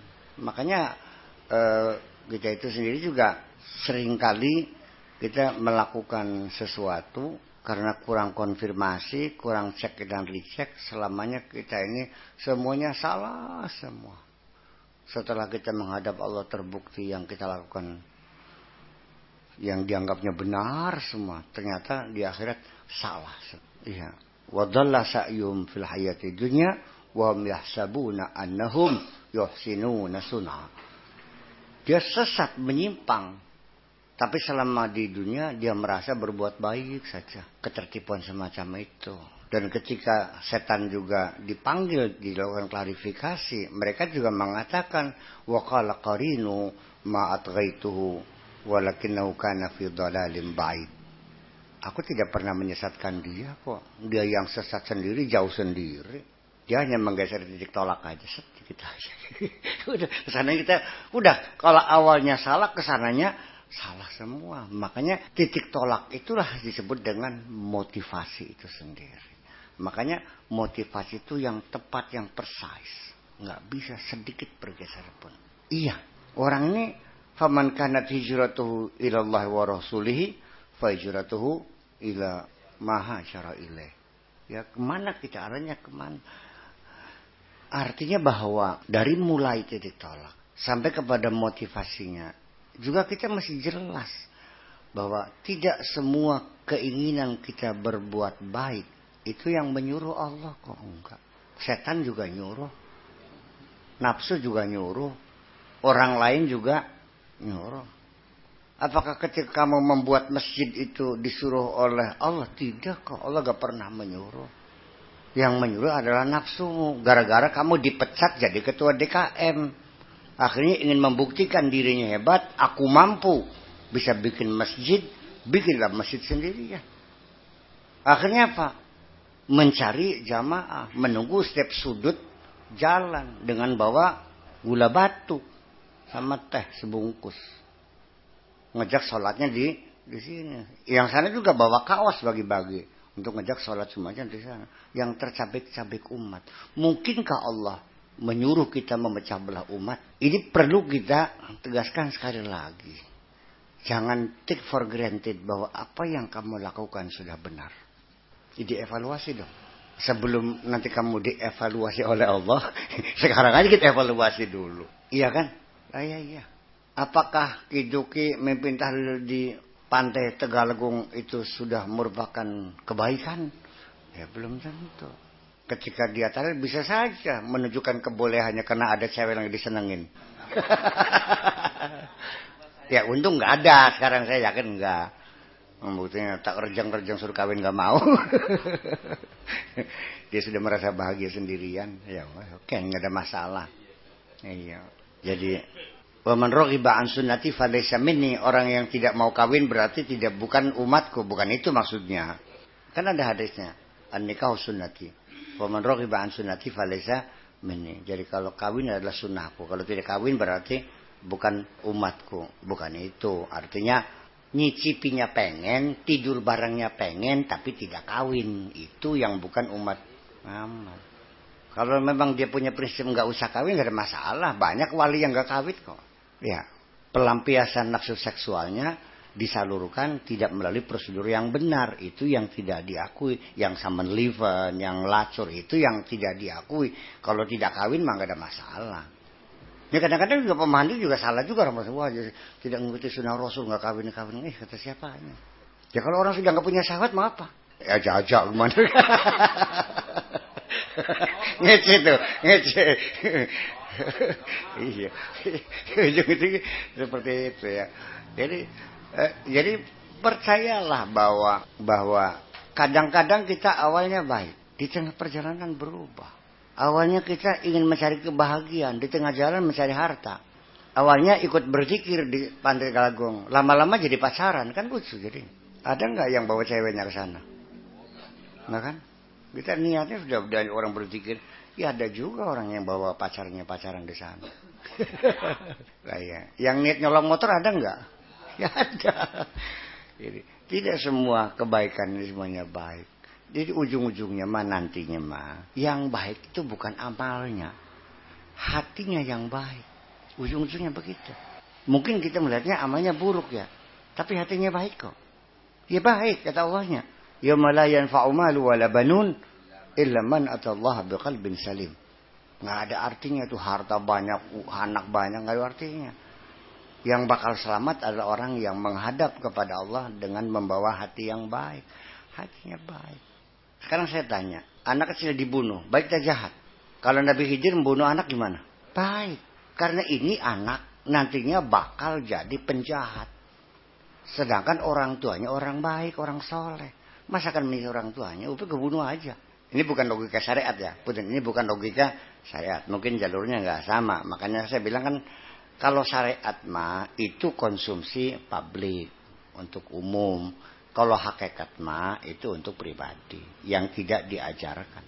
Suatu ketika Nabi Khidir bunuh orang, saya jadi jaksa, saya proses. Nggak ada urusan. Kalau kata Allah nggak ada urusan, kamu dihukum bunuh orang kok. Itu syariat ujung-ujungnya. Iya, kita terapkan syariat adalah untuk tatanan sosial ini. Tapi hakikat adalah untuk komunikasi kita dengan Sang Pencipta. Lain ceritanya kan gitu. Jadi nanti saya tambahkan lagi ujung-ujungnya bahwa apakah syariat itu ada menjamin orang menjadi benar? Ya tidak juga. Yang jelas dia memilih jalur yang benar. Tapi apakah sampai tujuan? Belum tentu. Ngati-hati wis. Lamun ditabrak singguri? Ya enggak juga. Selama di perjalanan syariat semua rambu-rambu. Karena syariat kan jalan bebas, jalan tol syariatnya. Ya kita harus mentaati rambu-rambu. Begitu kita melanggar rambu ya kita bisa cilaka, itu persoalannya. Rambu-rambu ini diputar orang gila. Itu jadi ya salah kerja. Iya, forbidden ya. Makanya 14 juga ternyata diputar orang gila, kan bisa terjadi. Ya ini kan ada namanya bil quwwah dan bil fa'li. Ada secara teori, secara praktek. Secara teori bisa. Tapi pada prakteknya kan berbeda. Ya kan begitu. Pada kenyataannya orang nih Islam dulu apa iman dulu? Kebanyakan Islam dulu. Kebanyakan Islam dulu. Sudah Islam tapi imannya belum. Ya kan begitu. Sudah Islam, sudah iman, ihsannya belum. Mana yang dahulu? Ya bisa Islam dulu, bisa iman dulu. Kalau seperti Umar, iman dulu. Islamnya baru belajar. Bilal juga sama, Islam dulu. Iman dulu, Islamnya sambil belajar. Tapi kalau kita, karena Islamnya ini serta tradisi, Islam warisan, ya kita Islam dulu, imannya belum. Dan banyak orang Arab juga yang baru Islam, imannya belum. Walamma yadkhulul imanu fi qulubihim bal qulu aslamna walamma yadkhulul imanu fi qulubihim. Katakan kamu baru jadi muslim, kamu baru masuk Islam. Jangan mengatakan beriman karena keimanan masih belum masuk ke dalam hati kamu. Baru bisa sholat, baru bisa syahadat, baru bisa puasa, tapi kamu belum beriman. Ya tablik bisa, ceramah bisa kok. Tapi imannya belum ada, masih belum yakin Allah Maha Kaya kan. Ya, fuqaha untuk iman dulu ya, karena tidak mungkin seseorang itu melakukan sholat kalau dia belum beriman sama Allah. Itu iman syar'i. Artinya iman syar'i itu yang penting asal percaya ada Allah. Adapun masih diyakininya Allah itu fakir, miskin, ya nggak ada masalah, yang penting Allah ada. Itu sudah cukup syarat sebagai mukmin secara fikih, yang penting Allah ada. Allah berkuasa atau tidak itu si lain. Yang penting asal ada aja dulu. Iya karena exercise itu fisik dulu. Exercise rohani mah ya nanti, secara fisik aja dulu. Karena kan kelasnya lain. Ibadatul jawareh dulu baru ibadatul qulub. Ibadah fisik dulu baru ibadah rohani. Ya kalau sudah mampu ibadah rohani, ibadah fisik nggak ada artinya. Sesaat ibadah hati lebih baik daripada sekian ribu tahun ibadah fisik dong. Ya kita kerja saja. Kerja intelektual. Bayarannya lebih mahal daripada kerja fisik. Man Kadim mencakul sehari dapat 25.000. Habibi ngantor seminggu sekali gajinya 1 miliar. Iya karena pekerjaan intelektual yang lain dong. Ya kamu sebagai mubalik ya. Hanya 2 jam 1 jam. Salamannya berapa? Ya kalau Man Kadim ke sebulan. Nyangkul sawah. Nah ibadah dengan hati apalagi terhadap Allah. Ya di kamu sholat nyungsap ya sujud ya ruku ya gadag hililo ya tasbih bunga-bunga kan war ya langkah apa-apanya dengan orang yang ibadah qulub. Ibadah qulub apa sih? Ya kegiatannya enggak ada. Paling-paling orangnya duduk, paling juga tidur secara fisik. Tapi di dalamnya terjadi proses pemikiran yang luar biasa. Dan perubahan dunia ini dari situ awalnya, dari pikiran kita ini. Kalau pakai fisik kan pegawai negeri. Yang hanya coret-coret masuk jam 8 pulang jam 3. Iya kan? Tapi para pakar, para desainer yang merancang negeri ini ceritanya lain, para pahlawan mah. Ujung-ujung negara. Ini pesantren yang mendesain pondok pesantren Cadang Pinggan dengan konsepnya. Sama enggak dengan seorang guru yang mengajar di SMK? Ya lain dong. Iya kan seperti itu. Makanya at-tafakkuru fi khair min alfi sanatin ibadah. Kamu sholat tiap hari. Qobliyah ba'diyah dikerjain. Sunahnya, tasbihnya, taubatnya, hajatnya, witirnya, sampai duhanya, sampai azkarnya, auradnya, gada-gada, hilil, berjam-jam. Berpuluh-puluh tahun. Apa kemanfaatan masyarakatmu? Kan gak ada manfaatnya. Yang miskin tetap miskin, yang bodoh tetap bodoh. Sampai seorang yang ahli metodologi mencari rumusan-rumusan baru. Bagaimana caranya mengajar Al-Quran kira-kira 3 bulan selesai. Jangan bertahun-tahun. Ngotak-ngatik bibit padi. Bagaimana kira-kira umur padi semakin pendek. Jangan 7 bulan kepanjangan ini. 3 bulan panen. Hasil kerja dia bisa ngasih makan miliaran orang. Ya lain dong. Tetapi di Indonesia. Karena pikiran agama dalam artian penyembahan-penyembahan. Dalam artian bentuk seremoni. Sehingga ibadah pikiran, ibadatul qulub, ibadatul fikr ini tidak pernah dinilai sebagai tingkat ketakwaan seseorang. Sepunten begini.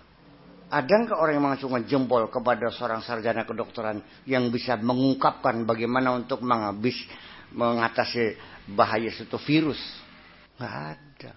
Yang acung jempol itu yang pakai sorban, pakai jubah, jenggot, bawa tasbih, itu yang bertakwa. Pak Haji Jahari yang ngasuh makan pegawainya ratusan orang. Nggak pernah dipikiri sebagai satu ibadah.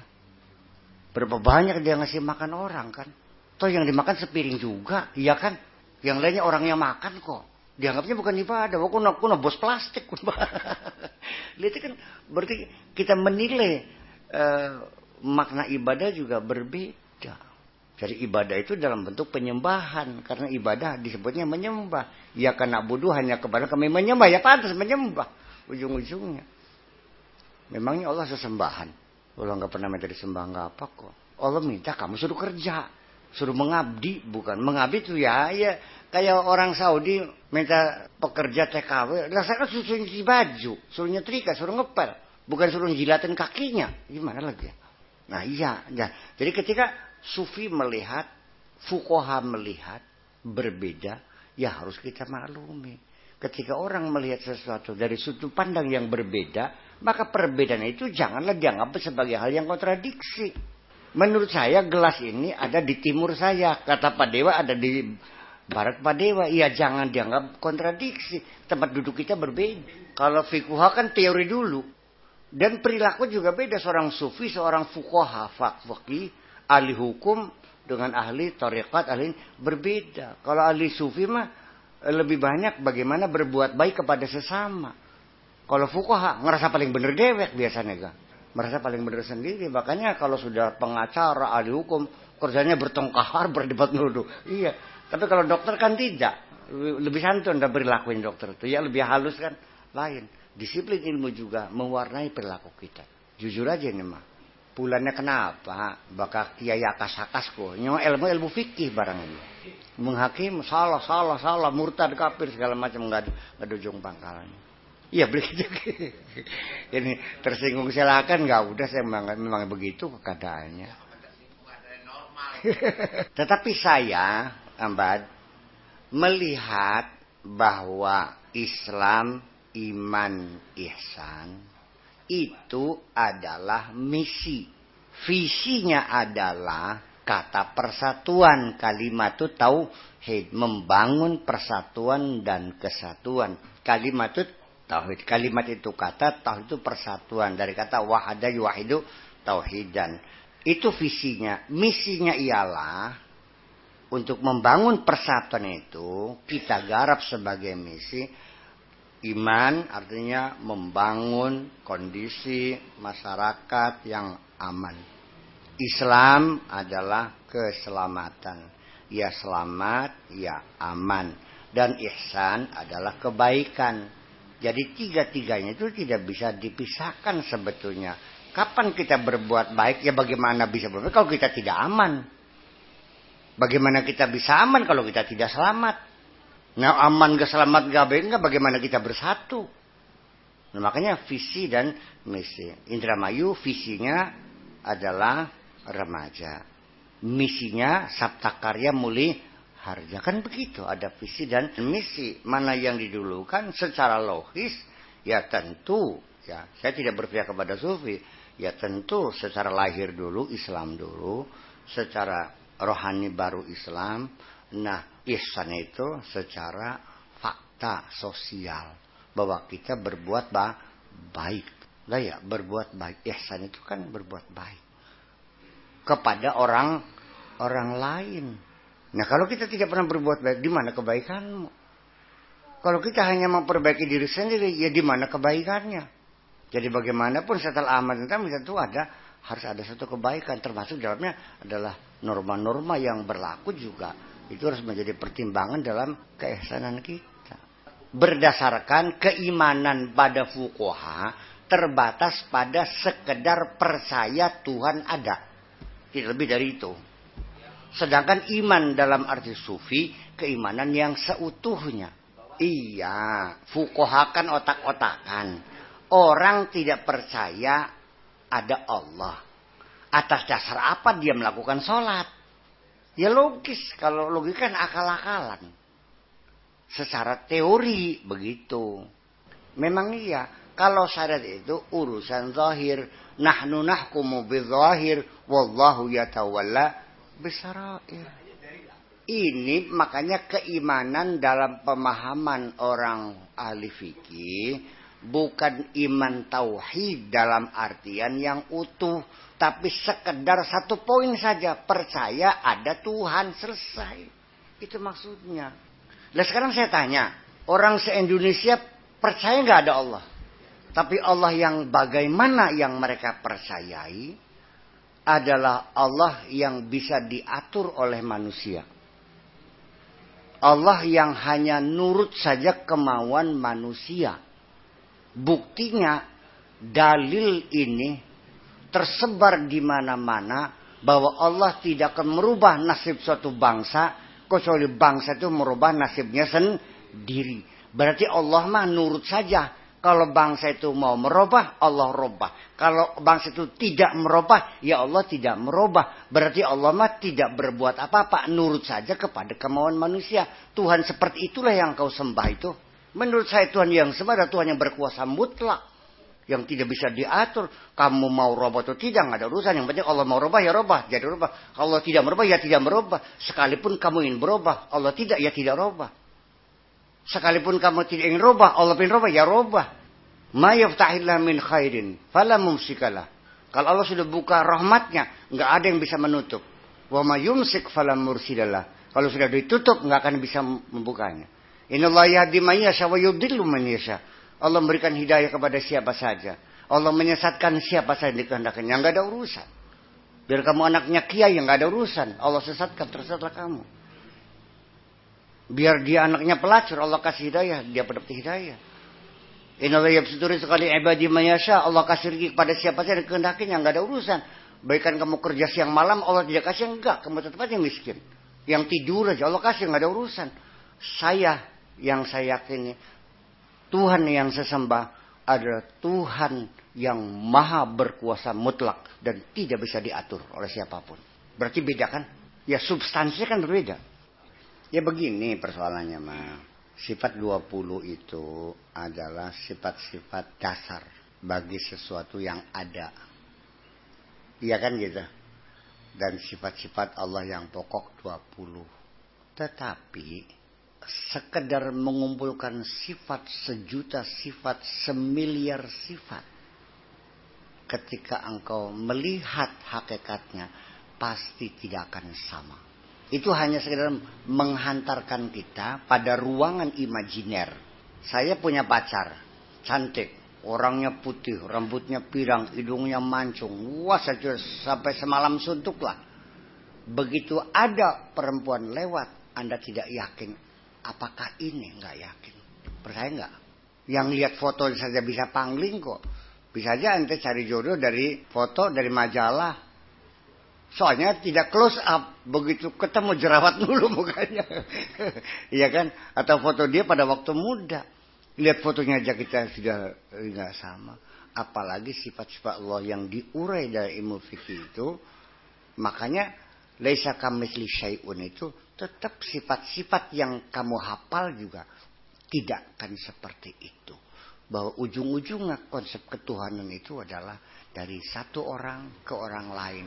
Sangat berbeda tergantung pada kadar keimanan seseorang. Tetapi bahwa fikih juga sebagai acuan yang tidak bisa ditinggalkan. Karena bagaimana dalam tatanan kehidupan bermasyarakat ya harus ada aturan dong. Ya kalau enggak ya enggak benar lagi nanti ujungnya. Ya kan gitu. Ya jadi memang ketika melihat ada dua kelompok melihat sesuatu itu berbeda, maka kita jangan mengkonfrontir sebagai dua hal yang bertentangan. Karena mereka punya sudut pandang yang berbeda. Maka sampai kepada membangun suatu terminologi, terma-terma yang dibentuk pun batasannya akan berbeda. Ilmu fisika menyebutnya hakikat, maknanya lain. Orang ahli fikih menyebut hakikat, maknanya lain. Ya kan begitu. Ilmu nahu, hakikat, maknanya lain. Kalau balaghah, maknanya lain. Maka kadang-kadang satu istilah saja ketika disiplin ilmunya berbeda, maka definisinya mesti berbeda. Maka definisi itu adalah suatu al-qaulus syarih, ya kan? Satu deskripsi tentang penjelasan apa makna daripada istilah ini. Dan di sini menjadi satu kesulitan adalah ketika seseorang tidak membangun suatu pemahaman terminologis yang jelas, dia berbicara dalam disiplin apapun ngawur semuanya. Ketika kita bicara politik, tolong otaknya disetel politik.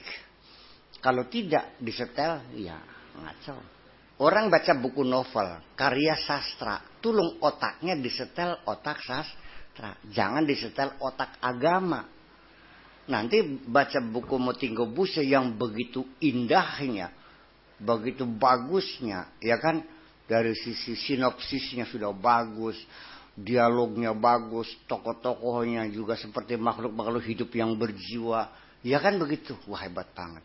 Tapi kalau dengan otaknya agama dilemparkan, apa ini jorok-jorok begini? Kan begitu, karena ada kupagut, kuremas dan sebagainya. Ya nggak bisa dong. Nah ya.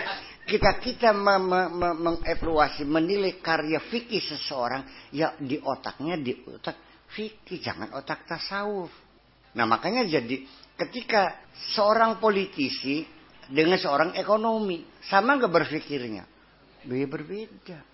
Sekalipun nantinya namanya ilmu tetap dari satu kesatuan juga yang tidak bisa dipisah-pisahkan. Tetapi ketika kita mempelajari disiplin ilmu yang berbeda, maka tolong terma-termanya itu diwaspadai. Kalau tidak, nanti maknanya ngaco. Ada orang cerita tentang Irak, Pak Bambang. Intervensi Amerika, bom bunuh diri, Saddam Hussein, macam-macam partai Baas. Tetapi ketika saya tanya, tahu nggak di mana Irak tuh? Sebelah baratnya Filipina, katanya Sinting kan. Ya karena jadi seringkali kita terjebak. Dikiranya kita sudah mendalam, ternyata belum. Udah dalam perkawinan saja. Apa nggak goncang gitu nih? Perkawinan di Arab secara filosofis berbeda dengan perkawinan di Indonesia. Kalau di Arab mah perkawinan itu satu adalah pemenuhan kebutuhan biologis.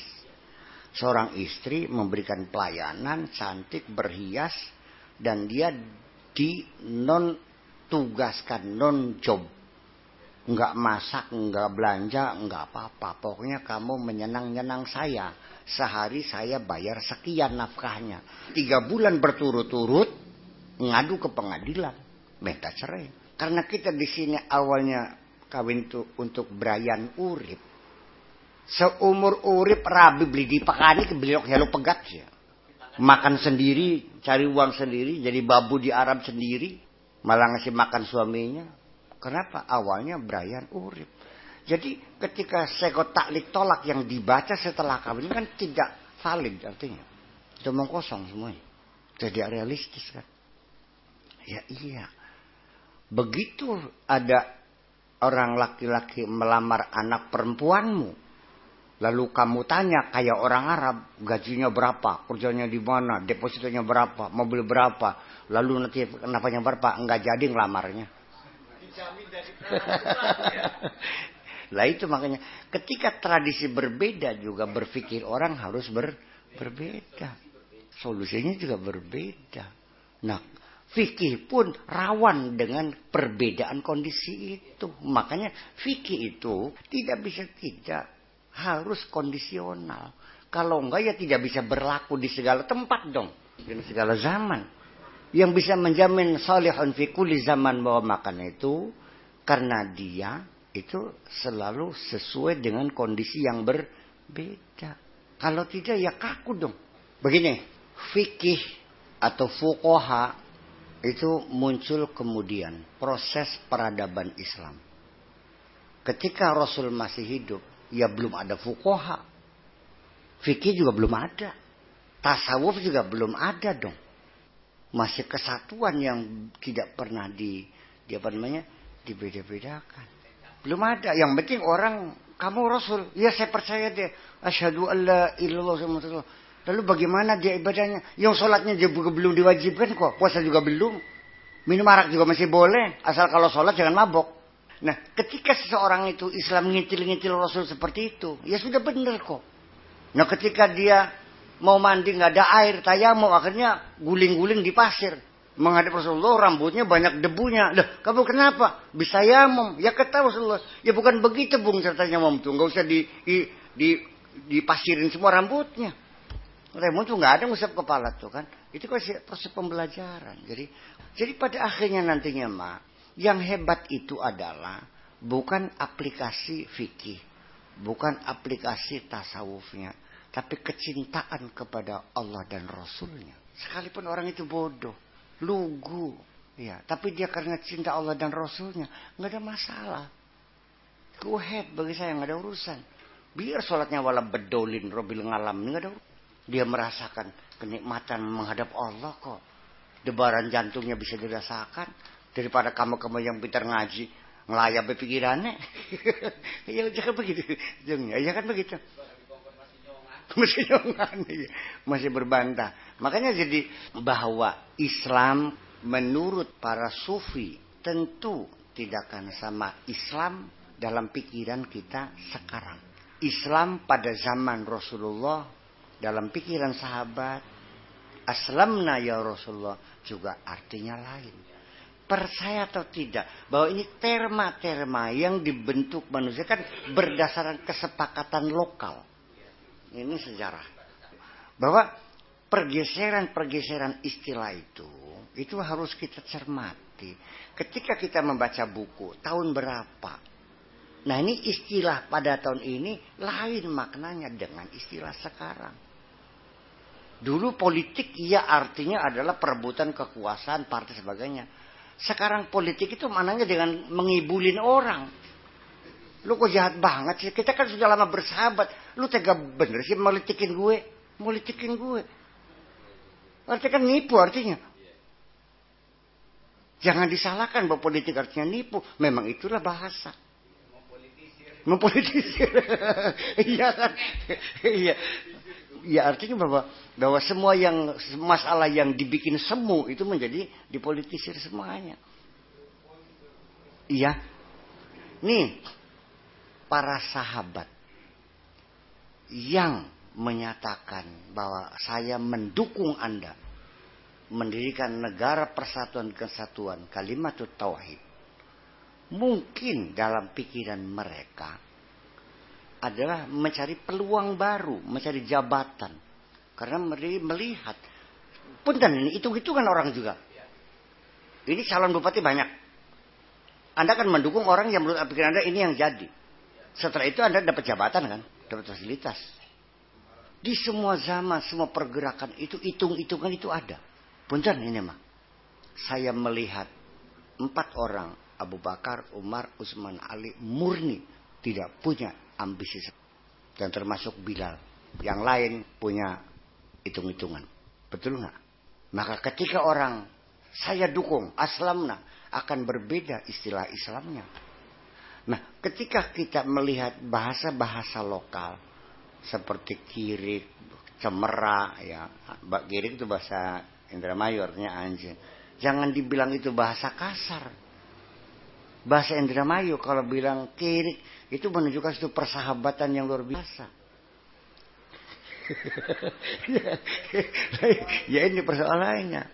Nah, ketika para sahabat menyatakan beriman, tidak pernah terpikir oleh mereka sifat Allah 20 itu belum pernah. Itu karena itu berdatang kemudian. Itu kan makanya ketika kita mempelajari Islamologi ini secara fenomenologi, ya harus kita secara jujur bahwa Islam kita ini adalah setelah melalui proses perkembangan peradaban Islam yang artinya melampaui berapa era-era kerawanan politik, iya kan? Sehingga ada perseteruan antara para sahabat, saling perang setelah Aisyah dengan Sayyidina Ali, antara Muawiyah dengan Ali, iya kan? Pertarungan konflik politik, termasuk para ulama-ulama yang mengarang kitab-kitab yang kita katakan hebat. Juga banyak ulama dulu juga yang dibawa ketiak pejabat, kitab-kitab orderan. Apa Nugroho nggak ngarang kitab sejarah nasional? Masa 8 jilid nggak ada nama Soekarno-nya sejarah Indonesia? Ada nggak dulu ulama yang dibayar? Ya banyak. Apa Anda yakin bahwa Raja Madura benar semua? Ya iya. Masa begitu hadis, banyak hadis dalam fikih. Kok kenapa ketika riwayatnya dari Ali penggal nggak sah? Aisyah penggal semuanya. Kok malah dari keluarga disingkirkan semuanya? Padahal Rasulullah ketika hidup paling banyak ngobrol sama keluarga sama orang lain. Sama keluarga dong, sama anak bininya. Kok kenapa tidak diterima? Ini kan persoalan politis persoalan. Ya ponakannya, ya kenapa? Ya ini kan persoalan politik juga. Jadi kita harus sadar. Ya, fuqaha, mufassirin, muhaddisin, apalagi semuanya itu adalah mereka adalah para pemain. Saya kenapa merasa tentram kita berpegang kepada Imam Syafi'i, Abu Hambali, ya kan? Imam Abu Hanifah. Mereka teruji dalam sejarahnya bahwa mereka tidak tergoda dengan materi dan mereka ingin benar. Karena menolak ditunjuk sebagai hakim agung, dia tolak, tidak mau. Jorok semuanya. Sampai masuk penjara, dipukulin. Tidak. Saya hanya untuk Allah dan Rasulnya saja. Makanya saya, punten ini mah. Jadi kita juga melihat bahwa iya para ulama yang bisa kita jadikan ini yang sumber referensi ya punten saja ini mah. Jadi anggapan bahwa orang yang mengarang kitab orang benar itu sejak kapan? Jangan didewakan kitab dong. Iya kan? Nah itu yang menjadi persoalan. Nah tetapi antara fuqaha dengan sufiyin saya lebih memihak para sufiin. Karena mereka orang-orang yang tidak punya ambisi materi. Itu saja persoalannya. Orang fuqaha kan dekat dengan kekuasaan. Benar. Jaksa, polisi, hakim itu kan. Wah sudah. Berebut kan masalahnya. Jadi ya juga. Hududu nafsiyah. Kepentingan nafsunya juga tinggi juga persoalannya. Sekarang saya tanya Ngambat. Fuqaha. Dalam sejarah peradilan, sejarah Islam. Kan banyak yang dipenggal, yang dipancung, yang. Iya kan? Yakin nggak kriminal murni itu? Apa korban politik? Nggak usah jauh-jauh. Kasus-kasus yang terjadi sekarang juga banyak yang dipolitisir. Apalagi dulu acara peradilan, ya kan? Belum ada hak asasi manusia, belum ada, yang ada pembelaan. Dulu nggak ada pembelaan. Pokoknya pesakit yang dibawa duduk di depan, hakim tok langsung pegal, nggak ada urusan. Sekarang ada naik banding, ada kasus segala macam. Jelasnya saya lebih bangga dengan kedinian dan kesinian daripada bahwa dalam kemanusiaan kita banyak mengalami kemajuan loh sebetulnya daripada dahulu. Jujur aja ini mah. Makanya ketika kita dalam beragama, Kambat, jangan take for granted kita udah bener. Itu aja lah. Rabbana taqabbal minna ya Allah. Kita nggak tahu nih bener enggak, tapi ya mau diterima lah. Yang penting asal Allah berkenan saja. Sebab kenapa? Dalam konflik politik antara partai-partai Islam, peluang besar mengeksploitir hadis-hadis itu, memproduk hadis-hadis Nabi untuk memberikan justifikasi terhadap ideologinya. Alaikum bisunnati was sunnatil khalifah. Itu mesti kita kecurigai sebetulnya. Alaikum bisawadil a'zam, itu hadis begitu. Idza ja'atkum rayatun min qibali Khurasan fatu ilaihi walau kana habwan 'ala salat. Banyak hadis-hadis politik itu kecuriga apa? Iya, orang dagang terong aja pakai hadis kok biar laris. Sampai siang terongnya nggak laku-laku Pak Bambang. Akhirnya dia mikir, wah di sepeda aku gimana? Oh ya Anas, qala Rasulullah, Rasul bersabda bahwa terong itu obat segala penyakit. Wah langsung laris. Ya, jadi orang pedagang terong politik juga banyak dulu. Dan yang susah ketika kita studi teks. Karena ini buat para politisi yang cerdas-cerdas. Hampir mirip-mirip lah uslubnya. Cerdas. Mereka ahli bahasa. Orator-orator semua kok. Para politisi kan para orator. Bicara semuanya. Nah itu kita waspadai. Konflik politik antara Syiah, Mu'tazilah, Qadariyah, Jabariyah. Ini keras sekali. Makanya yang ada ini dalam peradaban itu ya kita baca, kita terima, kita kaji. Tapi jangan dipaksakan harus ini. Makanya saya mah silakan aja. Garap jadi Mu'tazilah, garap jadi Syiah, nggak ada urusan kita mah. Iya, sesuai dengan keyakinan kamu sendiri.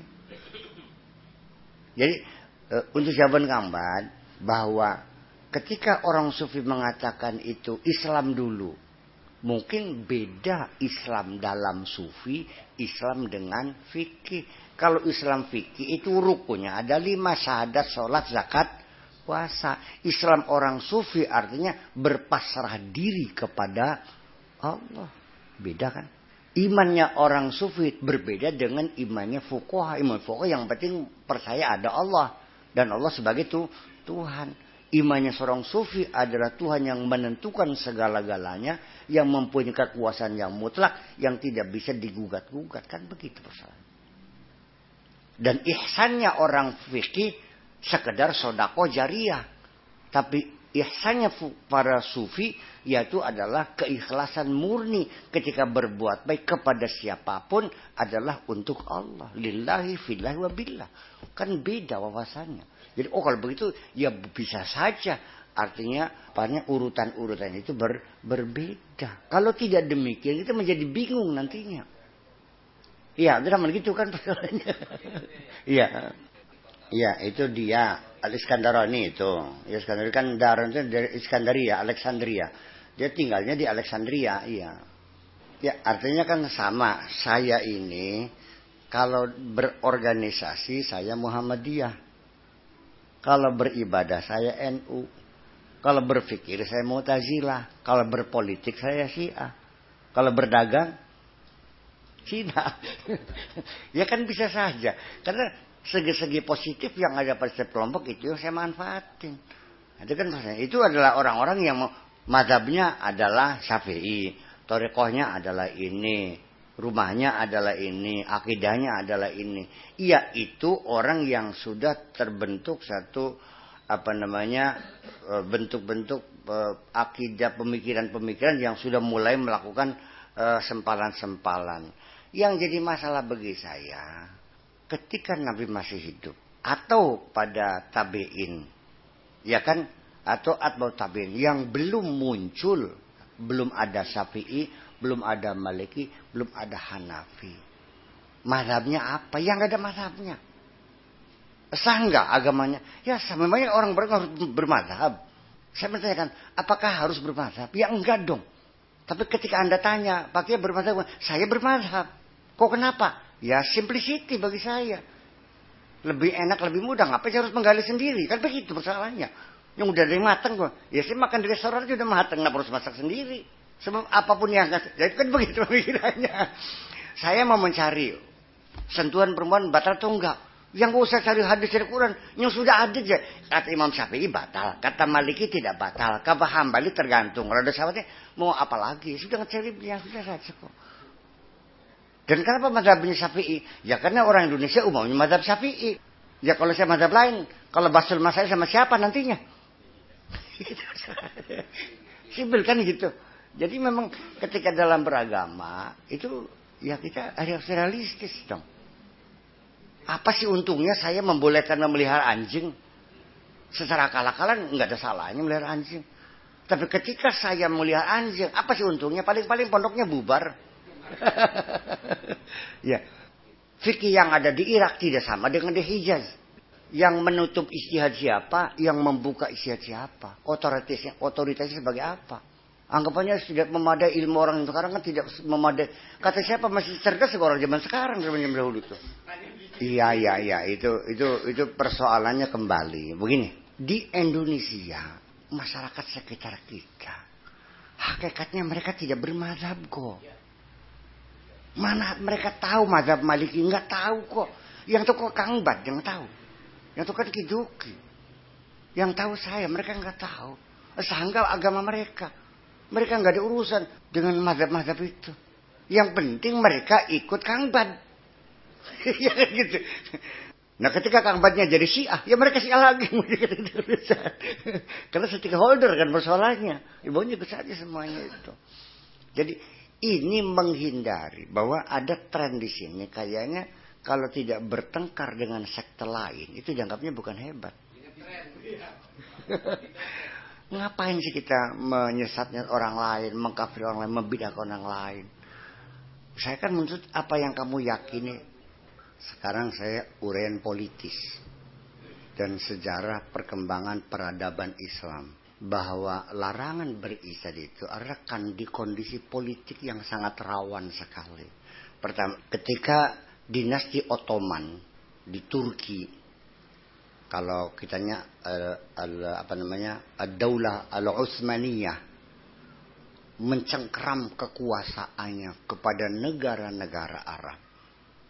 Sang penguasa tunggal sebagai kekuatan timur. Ya kan begitu. Ini mereka kan bangsa Turki. Sebagai penjajah di negeri Arab. Mereka bobrok. Dimana yang digali itu adalah jizyah, fidyah. Ya kan doribah. Ada pajak-pajak. Diangkut ke Istanbul semuanya. Dana itu tidak pernah dikembalikan ke daerah. Sehingga sekolah-sekolah perguruan tinggi bangkrut semua, tutup semuanya. Dan kembali bangsa Arab menjadi bangsa yang buta huruf. Dan negara Arab menjadi incaran negara-negara Eropa juga. Terjadi perebutan pengaruh. Nah sehingga tidak bisa tidak upaya-upaya ijtihad ini akan menjadi alat yang ampuh untuk melakukan hegemoni pemikiran kepada bangsa Arab. Maka sah-sah saja ketika itu ijtihad ditutup demi keselamatan umat dong. Saya kan sudah cukup mentolerir persoalannya. Iya kan karena saya mengerti. Iya kan ngeri ini persoalannya. Jadi ya, nah sekarang setelah negara merdeka.